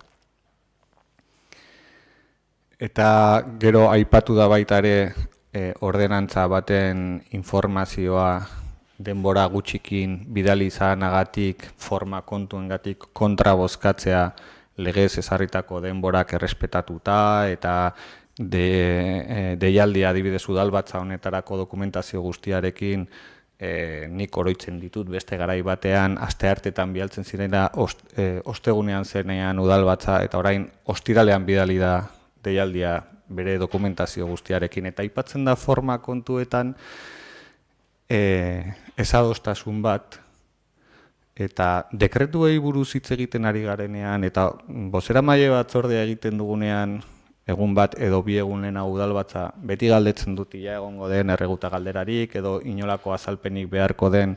Ez dut uste bi dekretu hauek gaur goizean jakin dituzunik, bi dekretu hauen berri eta aurrez helaraztea zertaz galdetuko den prestatu alizateko erantzuna ere uste dut bidezkoa dela. Uste dut kalixazu zauden beste instituzio publikoan, funtzionamenduan, horrelako galderak eta horrelako azalpen eskaerak idatziz aurkeztu behar direla eta izan behar dela denbora bat prestatzeko erantzuna emateko. Eta zuek beti egiten diazutena da ez erraipatu, ez bozeramaile mailan, ez aurrez kasu batzutan beste talde politiko batzuk idatziak emailez pasatzen dute gero udalbatzan azalpenak emateko eta ez zuek egiten dezutena da justu etortzen zarete honera eta puntuan tak botatzen duzute jakin badakizutelako nik dekretuak ere ez ditudala eskura izaten. Eman duzun azalpenekin, nekez jakin dezaket ez ze langileri buruz ari zaren, ez dakiz zer eta gaur suertez etxe santu hontan askotan gailu elektronikoek edo sareak funtzionatzen ez dutenean gaur aukera eduki dut sartzeko eta benetan egite zait nahiko deigarria dekretuetako batek adierazten du bere izaera temporala izan ere jakin badakizutelako kontu hartzaile jauna beste lanpostu batetara sarbidea izan eta hemen akumulazio zeuneko 30ko jardunaldian jarduten duela momentu hontan eta baloratu zen guk kontu hartzaile bat ehuneko jardunean beharra daukagula eta teknikari horren proposamena izan zen kanpotik norbait jardunaldia gehitzera etortzea baino interesgarriago ikusten zuela bertako langileak duten ezagutzarekin bere iraunaldia, kanpoan jardungo duen iraunaldi horren bitartean komplementu bat ezartzea modu temporalean eta gaina revisablea egingo zituen orduen araberakoa eta horren inguruan gauza puntual batetarako arazo bati erantzuna emateko gauza puntual batetarako galdetzen egiten duzun galdera hau ez da ezer estrukturala galdetzen ari zera. Beste lanpostua hitz egiten ari zerena interinitate edo aldi baterako langile baten kasua da baita ere proposamen tekniko batetatik datorren gaia da non egiten ziren jardunak eta eskaintzen dituen orduak bere lanari nik askotan ikusten dut hemen berez egon beharko lukeen orduz haratago lanean, zeren jakingo duzuten bezala lan ordutegia udaletxe honetan bere malgutasunaren barruan arratsaldeko 6 arte izaten da gaur hemen baditugu 2 langile ordu horretatik kanpo, eta horregatik eskertu hori ditut teknikariak eta udalangileak bertan izatea. Baina ikusten dut maiz langile, aipatzen den langile hori, dekretu horretan aipatzen den langile hori hemen 6ak buelta horretan edo beranduxeago ere noizean behin lanean eta esaten diot askotan mesedez gure lan ordutegira mugatzeko eta teknikoki eskatu da egiten diren jardun horiek eta sartzen diren ordu horiek ere modu estrukturalago batean jasotzeko dedikaziozko komplementu hori jasotzea aldi baterakoa da, beharren araberakoa eta ez da ezer estrukturala jaso. Eta ez da ezer estrukturala jasoko lanpostuei dagokienean lanpostuen balorazio objektiboa egiten ez den bitartean aipatu nuen bezala, baina badaude egoera puntual berezi batzuk ezinbestean behartzen gaituztena neurri batzuk hartzera. Eta bi kasu hauek, zorionez eukiut aukera dekretua ikusteko, bi kasu hauek egoera puntual batzui erantzuten diete eta bere horretara bueltatuko dira langilea bere jardun osoan bueltatzen denean ez du behar izango eta badaude horrelako hainbat kasu bai udaletxe honetan eta suertatzen baldin bada nozbait ere behar izan batengatik zerbait aurrikusi zinekoa eta ezoikoa dena noski neurriak hartuko dira. Aldut berriro zerbait esan. Bueno, onartzen dut oso abila zarela, Igor, eta naizta aukera, ez, txoin, ez larritu. Ez esaten dizut, naiz eta aukeraz izan, ziurazki igual, normalian, ordainsariak eta ez dituzu egunero sinatzen eta hain denbora gutxian dekretu hauentan, igual nolabait jakingo zenuela non dijo. Eskertzen dizut eta ulertzen dut erantzuna dela puntuala eta eskertzen dizugu erantzuna. Bino beste gauza bat ere ateratzen dut eta da zure interbentzioan hasieran esan duzuna. Eskertuko zenuela edo eskatzen duzula askotan, bozenamaien bileretan eta ze galderak egingo ditugun edo ez. Horran ulertzen dut ere bai, agian informazio emateko garaiak, igual horrek hobetuko lukela epeak eta aipatu dituzun epe horiek, esan nahi dut, zuk ere askotan, areto honetan eskatu izan duzu informazioa, eta guk ere ikusten dugu batzutan ezin dela bete 48 ordu horiek. Kasu honetan bai ostiralen jaso genuen, bino bestetan jasotzen dugu azkeneko momentuan horrela delako, badakigu zelan karga dagoen. Eta bilazera ere bai, nolabait esan duzulako langile batzu, arratsaldeko 6 eta klaro, hori badakigu. Guk ere ikusten genitun langile horiek. Eta nik nire galderarekin ez naiz joan langile horien ez dakit zerren kontra eta badakit zenbat ordu sartzen dituzten hemengo langileak, zenbat aldi txalotu dugun langileen portaera, jarrera, ze profesionalak diren, eta esan dut, abila zarela, egituan harrapatu duzulako galdera, eta batzutan erabiltzen duzula, gauza horiek, ez naztu gauzak. Guk ez dugu ezer esan langile horien kontra, eta ez dugu ezer esan ordainsari horien kontra, eta orduan, simplemente hori, eskerrik asko. Eskerrik asko piropoagatik. Ez dakit beste dekreturik, dekretu gehiago? Beste bat. Venga. Baina aipamen txiki bat. Arautegia lokala, regimen lokal, jartzen du, guk aldugula galerak egin, momentuan, eta ez dizu behartzen erantzutea. Alduzu urrengo udal batzan erantzun, edo idatziz erantzun. Beraz, eskubidea badakagu erantzutea. Orduan, nire dekretua, eta nire ustez, etxe bizitza bat egunero zuzu erosten, orduan ere gogoratuko zera, nahiko abila zarelako baita ere. Dekretua 3.669. Utziko izut denbora behiratzeko? Ez. Basai, nola eskubidea duzu erantzuna jasotzeko eta jasoko duzu, baina nola aukera badagoen idatziz erantzuteko agian, idatziz erantzungo izut ongi baderitzozu. Vale, iruditzen zei, perfecto. 3.000 eta? 3.669.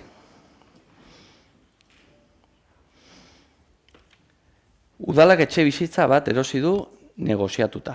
Edo aurkeztu delako aukera hori erostea. Vale? Damarri 3, ari naiz. 310.000 euro truke.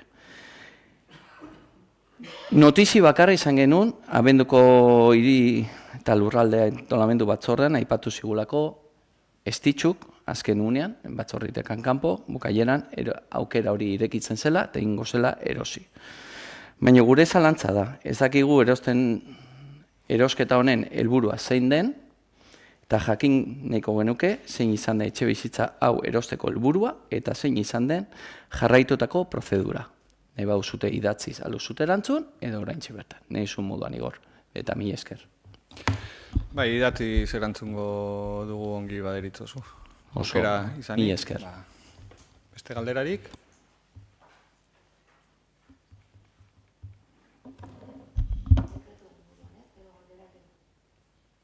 Oraindik gure gai zerrendan baditugu 2 mozio eztabaidatzeko. Ongi baderitzozue, pasako gara 16. aztergaien zerrendako 16. puntura. Hasieran aipatu dugun bezala, gizarte zerbitzuak indartzeko mozioa aurkeztu du Alderdi Sozialistak eta Alderdi Sozialistako ordezkariari emango diot hitza. Hortik hasiko gara. Enbizi da? Josu, uste dut argi geratu dela udalbatzaren hasieran, sarrera erregistro bitartez erregistratutako urrenkera jarraituko genukela eta hau zela 16. puntua. Bai. Bueno, dana dela, bueno, ikusten, voy a presentar una moción, mozio bat aurkeztuko du gizarte sozialei buruz. Moción para reforzar los servicios sociales, una necesidad. En este ayuntamiento, el buen funcionamiento de los servicios sociales es una de las cuestiones más demandadas por los ciudadanos. Los servicios sociales abarcan a todos los extractos de la sociedad, desde las personas mayores hasta la atención y el seguimiento de los colectivos que en estos momentos están en situación vulnerable. Hay datos muy llamativos en Hondarribia. Durante los primeros 15 días del mes de enero, el 33% de las entradas que se realizan por el conjunto del ayuntamiento corresponden al Departamento de Servicios Sociales. Las demandas que realizan los ciudadanos solicitando una ayuda social se centran principalmente en la atención a mayores o la iniciativa de trámites para otras instituciones.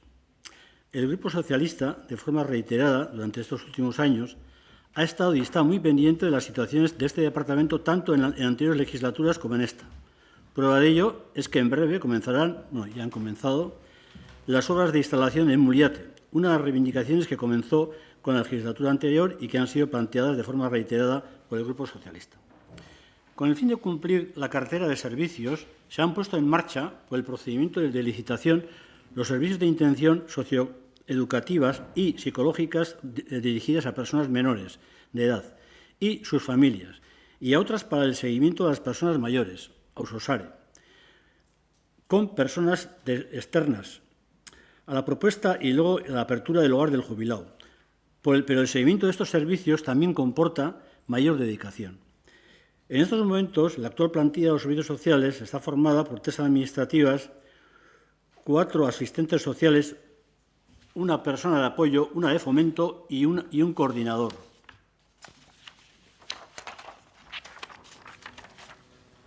Desde el Grupo Socialista consideramos que el refuerzo de los servicios sociales es necesario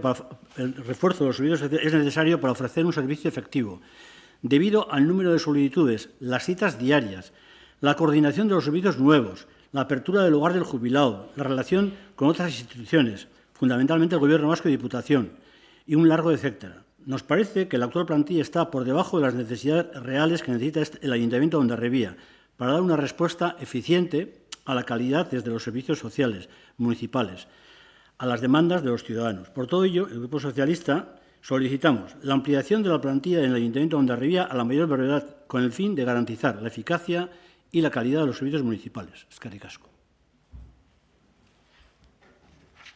Bai, eskerrik asko Josu. Nik uste dut gizarte zerbitzu duin eta egoki batzuk emateko helburuarekin partekatuko dugula udal talde guztiok, hemen gauden ordezkari guztiok ere.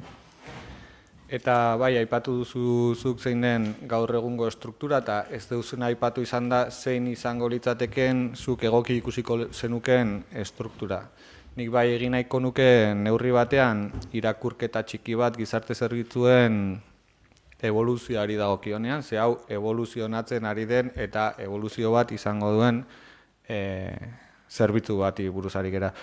Eta, 2021 urtera joko dut, ez dela aurreko mendera, baizik duela 4 bat urtetara atzera joko dut, eta garai hartan gizarte zerbitzuen saila osatzen zen arduradun bat, 2 gizarte langile eta administrari batetaz.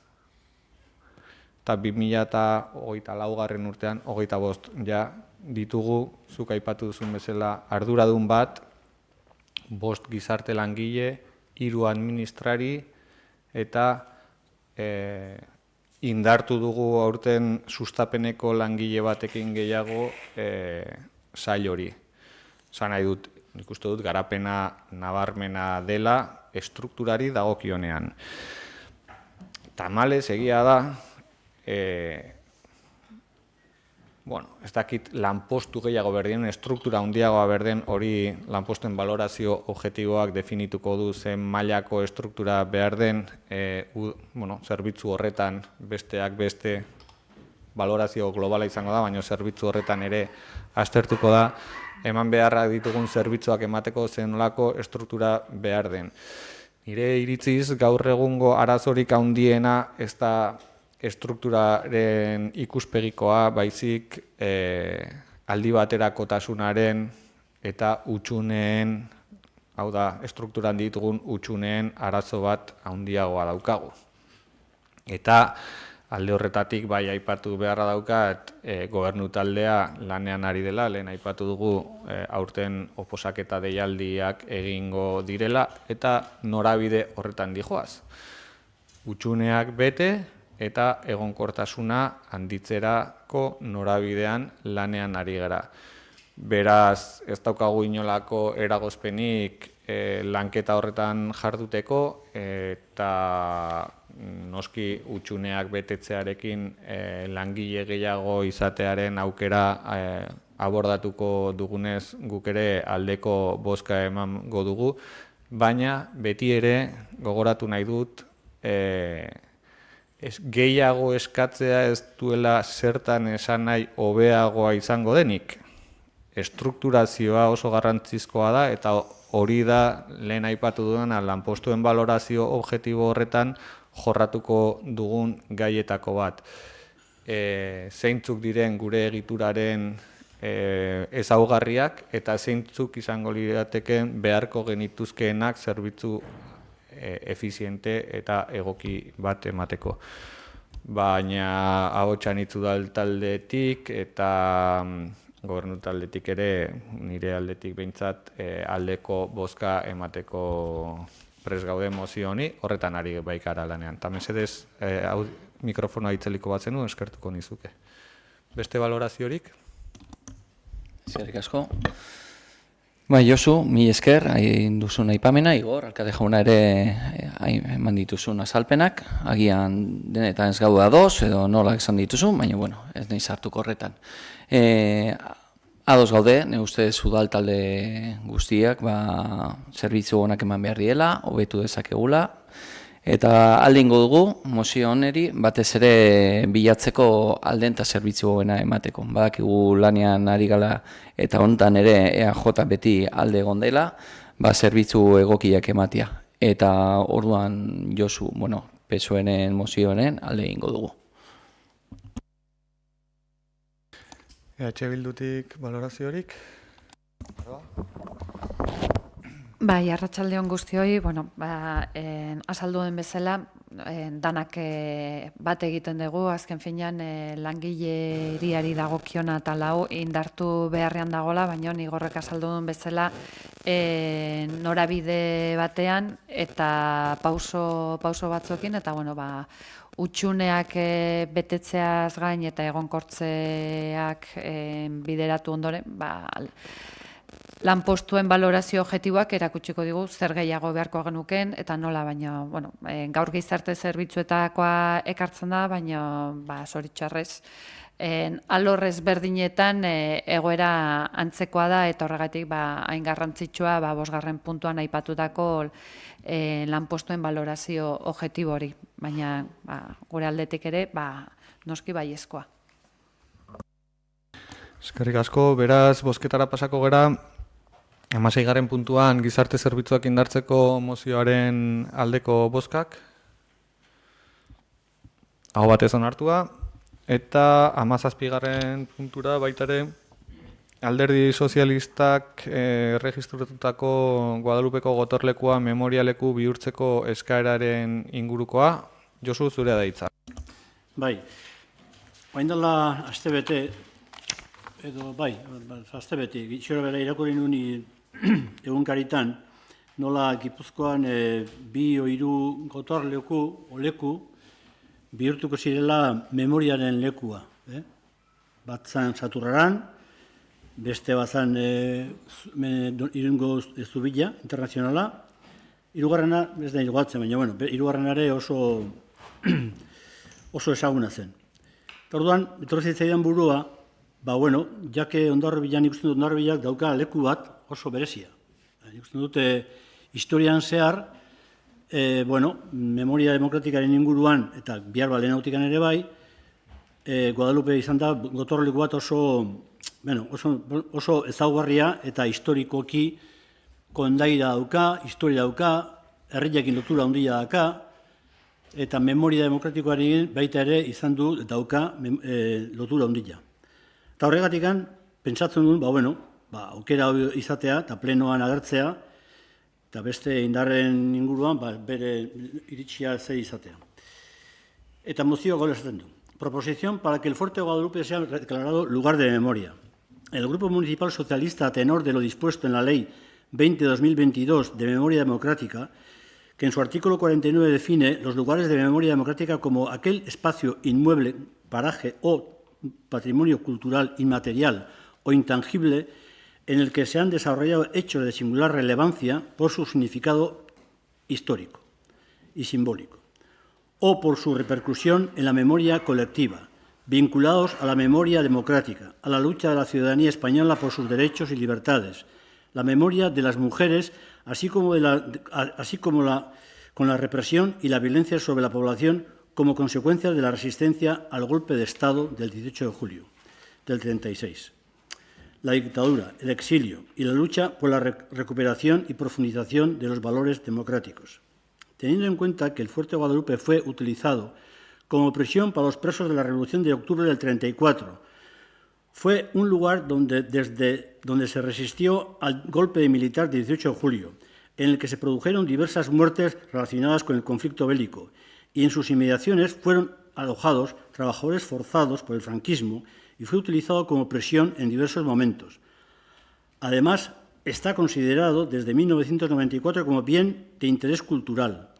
En el año 2012, el Gobierno vasco lo incluyó entre los elementos de patrimonio dotados de protección como bien calificados vinculados al Camino de Santiago, y es el principal elemento defensivo que se conserva del llamado campo atrincherado de Oiartzun.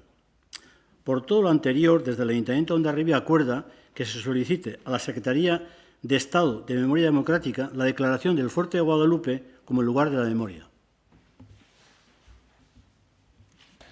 Eskerrik asko, ahotsan hitzen izenean, Aitzol, mesedez. Bai, arratsaldeon guztioi. Josu, kasu honetan, amaierako helburuarekin ados egon gaitezke, baina kaso prozesua ez da egoki edo optimona izan. Horrelako deklarazio bat egiteko, batetik txosten edo lan historiko bat burutu beharko genuke, eta ez banago oker kasu honetan zure hitzak izan dire que acaecieron diversas muertes relacionadas con el conflicto bélico. Ez dakit segatik dugun horrenbeste beldurra gauzak dagokien hitzekin deitzeko. Las diversas muertes relacionadas con el golpe bertan fusilatu zituzten hainbat pertsona eta horregatik ere memoria leku izan beharko lukela. Hemen asuntoa da, pixkat gatazka juridikoaren ere sargintezkela, ze ondo esan duzun bezala, 20/2022 estatuko memoria historiko eta demokratikako legeak, baina badaukagu 2023tik ere Euskadiko memoria historiko eta demokratikoko 9/2023 ez banago oker, eta bere 29. artikuluan, kasu honetan ere, badauztea memoria tokiak eta baita ere memoria itinerarioak ere. Orduan, hau guztiarekin, uste dut, kasu honetan, pixkat aurrera pausu ezela, bakoitzaren interes politikoak edo alderdikeriak defendatzeko ondo bat horrela, baina uste dut, memoria kasu honetan, alderdi guztiekin egingo bagenu hobeto izango zela. Nik gonbidatzen zaitut gaia dagokion batzordean jorratzekoa, guztiok bat egiteko, prozedura ondo egitea, txosten historiko egoki bat, erabaki ze legepean edo estatukoa edo euskadikoarekin egingo dugun edo zeinia txiko garen, eta hortik aurrera nik uste dut ez genukela arazorik eduki behar guztiak elkarrekin norabide berean egiteko, baina esaten dut dagokion edukia plantatu den bezala eta prozedura formei dagokionez gure aldetik behintzat kontrako bozka emango dugu. Eskerrik asko. Bai, Gonzalo, EAJaren izenean. Bueno, ez nahi sartuko datutan, dekretotan, edo nola egin, niri interesgarria guri, interesgarria iruditzen zaigu batez ere, mozio hau, batez ere gure hirian, gure historia parte bat da, eta horrei garrantzi ematea, beste garrantzi bat ematea, interesgarria iruditzen zaigu. Eta itzoleri erantzutetikan, gustatuko litzaiguke, batzorde batean, hau ez da mai gainen jarri, ikusi nola egin behar den, juridikoki, nola, noiz, eta zeinekin. Baina nahiko nuke egiz esaten dizuet. Politika, historiaren azalpenean, kanpo zutzi.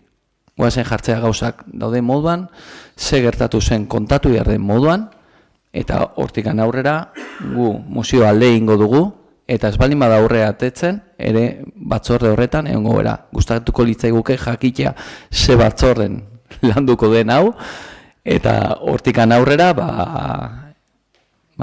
gustora jungo gea. Badakizu, guri batez ere historia eta guri hiriaren kontakizun guztiak gustatzen zaizkigula. Beraz, prest gaude, bai zuri esku hartuz, eta bai Josuren mozioen alde egingo dugu. Mi esker biekeri eta udal batza guztieri.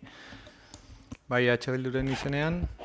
Bai, berri otopatzen gara PSOE-ari dela erabilpen partista bat egiten memoriarena, horrela da legislatura hasieratik etorri izaten ari gara, horregatik kontra bozkatuko dugu. Uste dute formetan egiten duela utz, aitzolek aipatu duen bezala, badago batzorde bat hortarako, herri nortasunarena, hor tratatu dezakegu, espena izokertzen, eta gu ere hor tratatzearekin, eta aman komunan jartzarekin, eta azterketa oso bat egitearekin ados, eta inkluso ados egon gaitezke gaiarekin, baina formak ezaizkigu egokiak iruditzen, da beraz kontra bozkatuko dugu.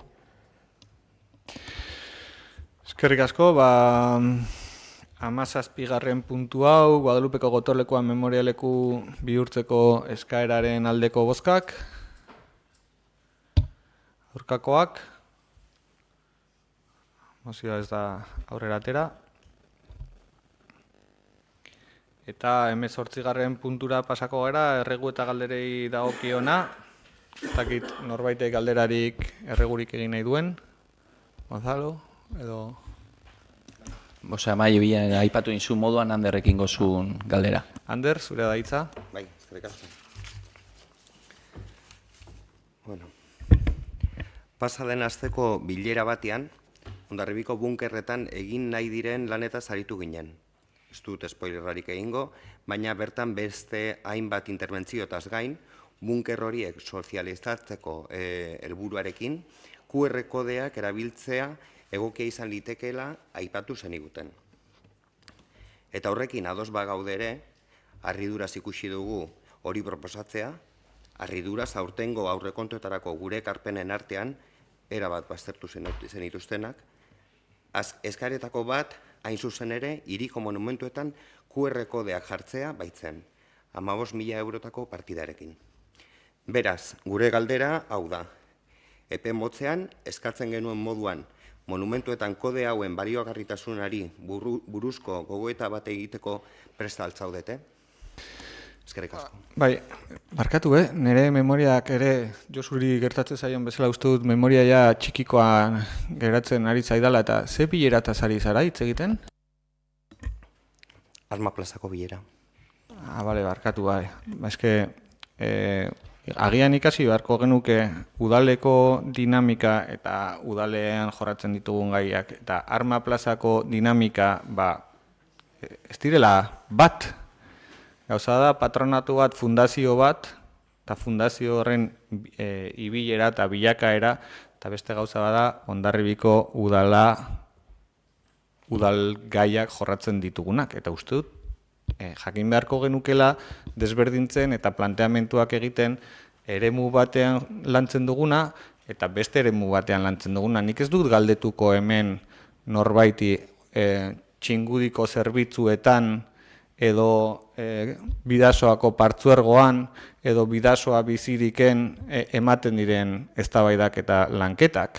Uste dut horretarako badaudela dagozkion eremuak eta eremu horietan hitz egit eta eztabaidatu behar dela. Beraz, iruditzen zait horregatik gaitegian eta askotan zalantza egiten dudanez, eta gauzak ezin ditugunez nahastu, eskertuko nuke planteamendua dagokion eremuan egitera.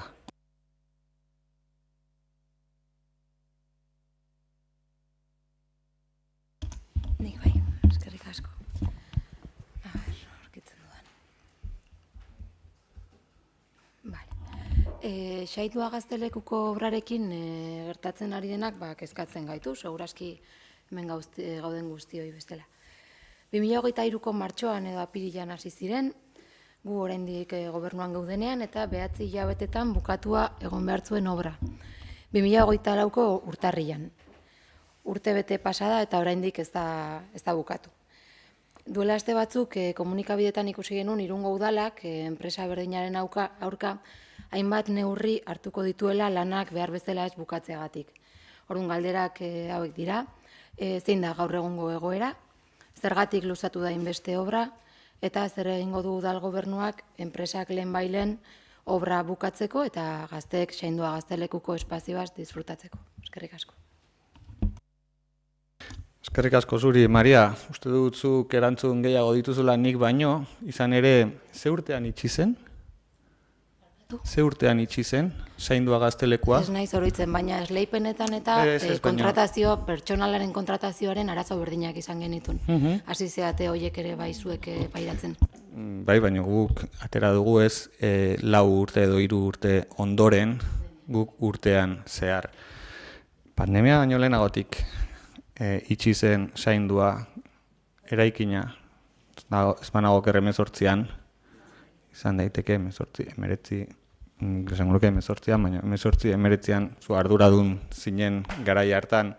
Eta ze urtean esan duzu esleitu zela kontratua? 2023.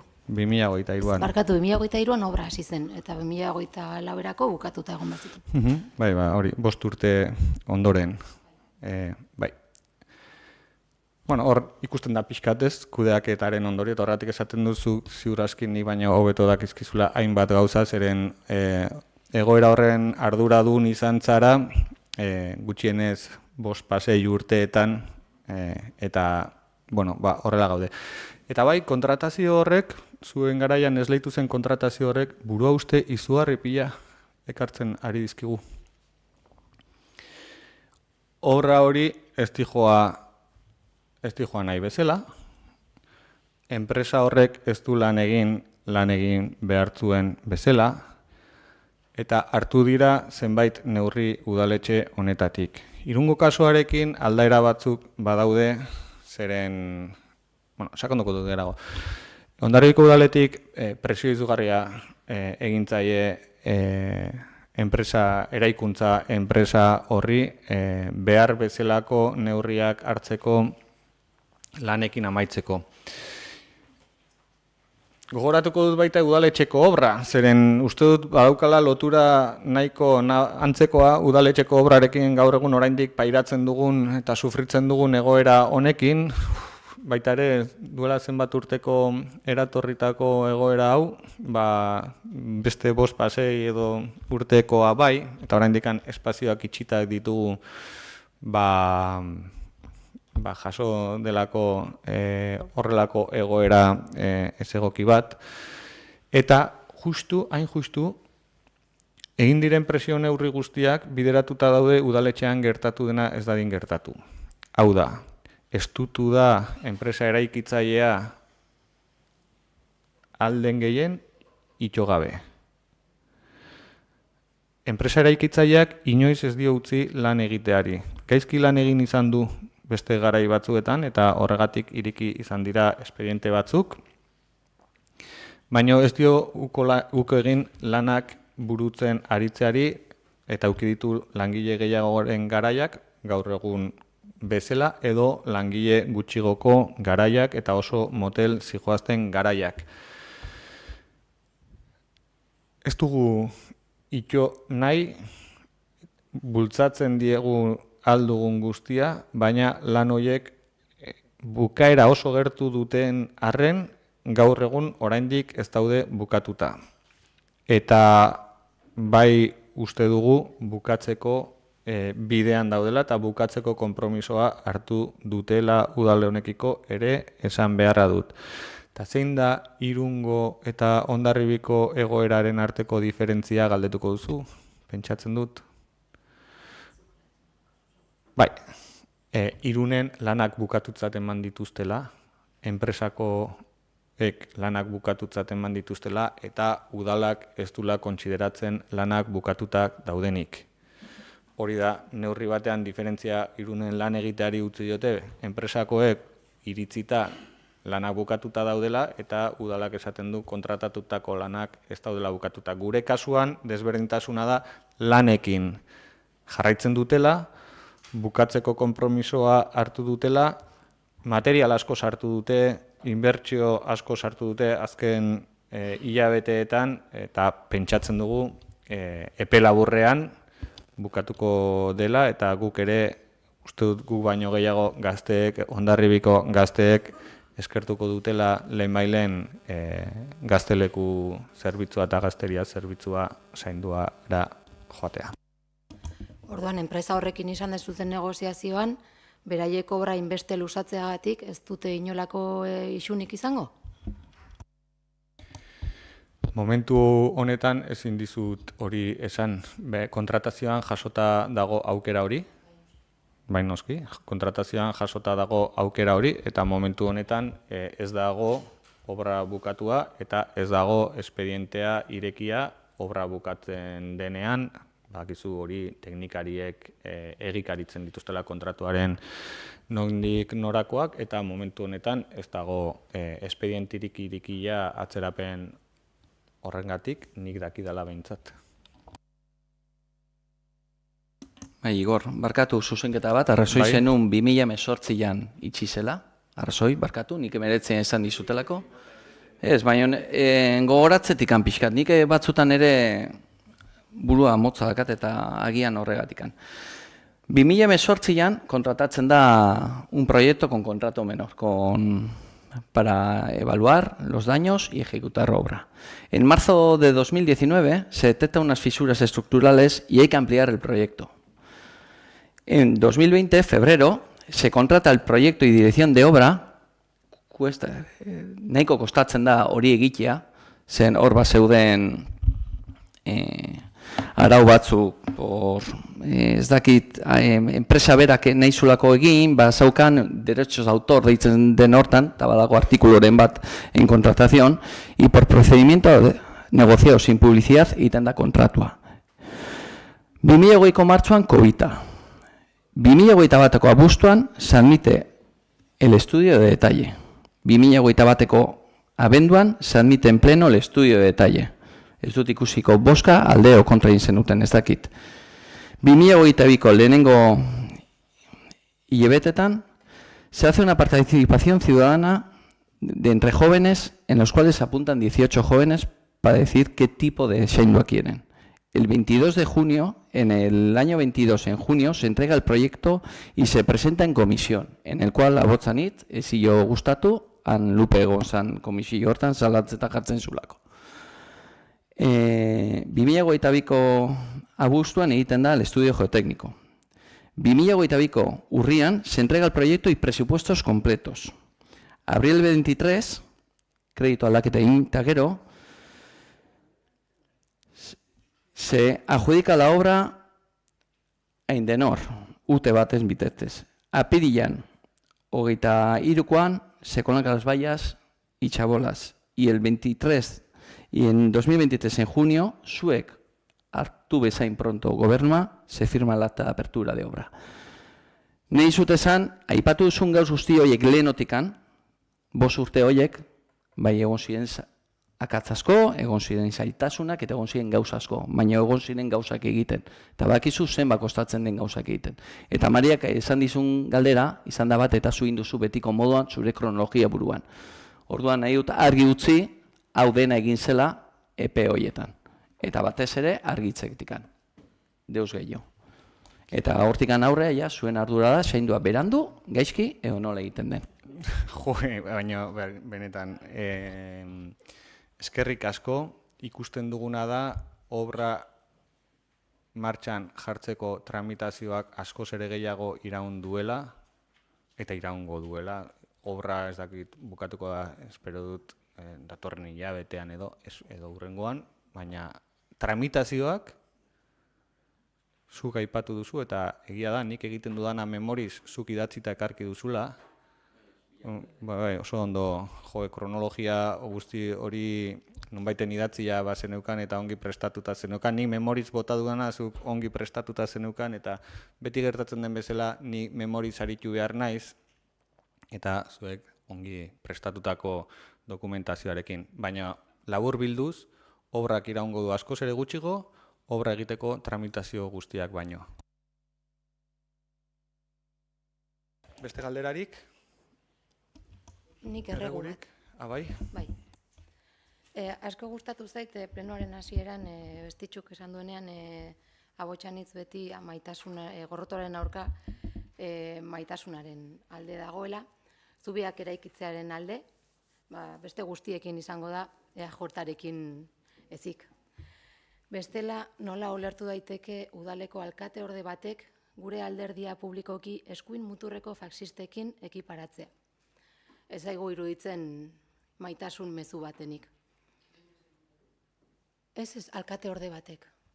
Gobernu honek uste dut 5 edo 6 alkate orde dituela, eta publikoki alkate orde batek gure alderdia, ez dakit gu zinegotzi bezala, edo gure alderdia Meloni, Abascal eta Mileiekin konparatu gaituzte. Beraz, gure taldearen erregua da, Hondarribitar guztien alkate orde zareten enean, herritar guztiak errespetatzea. Uste dut 2023an EAJari bozka eman zioten 2786 herritarrek ez dutela pentsatzen eskuin muturreko alderdi bati bozka eman diotela. Beraz, gure arteko komunikazioak diren bezalakoak dira, baina uste dut kasu honetan marra gorri bat pasa dela, eta gure alderdia ez dela inoiz eskuin muturreko faxistekin konparatzen.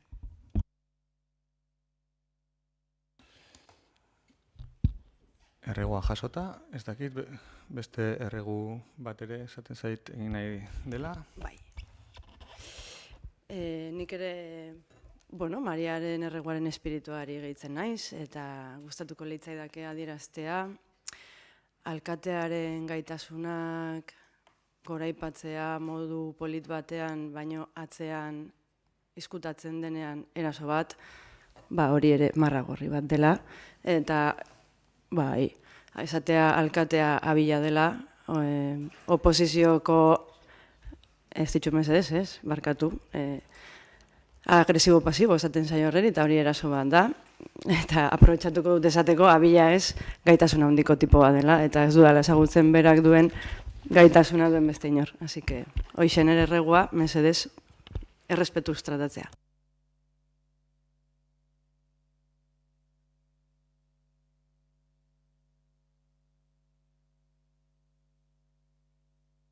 Bueno, beste erregu baten eskaera dago, Garoa zurea da hitza. Bai, hasi behar bagara danakola, nik uste dut, bota dezala, esaten garai batean Elizara bidaltzen zegotenean, bota dezala lehenengoak Arrilla. Herri honetan ere elkarte batek aipatu du zinegotzi baten jarrera, eta beste zinegotzi batek ere txalotu du eraso hori. Ordo, hasi gaitezke bat bestiari denari, hemen nik uste dut asko ikasteko dagola, zoritxarrez herri honetan gehiegi. Gauza gehiegi normalizatu dialako, igual, bat ez da jabetzen eraso bat egiten nahi dela, baina eraso bat egiten ari da. Eta ordan, igual, guazen danak, denen artean, betaurrekoak jasotzera, eta errespetu falta asko erasoak dira. Eta hori, hasi beharko gera, herri honetan, askok ikasten eta barneratzen. Eta orduan, kontuz ere, me gusta, no me gusta, zerrei ematen diegun, eta nola egiten dugun, bestela, berriz ere, esaten dut, zein botako du lehenengo Arrilla.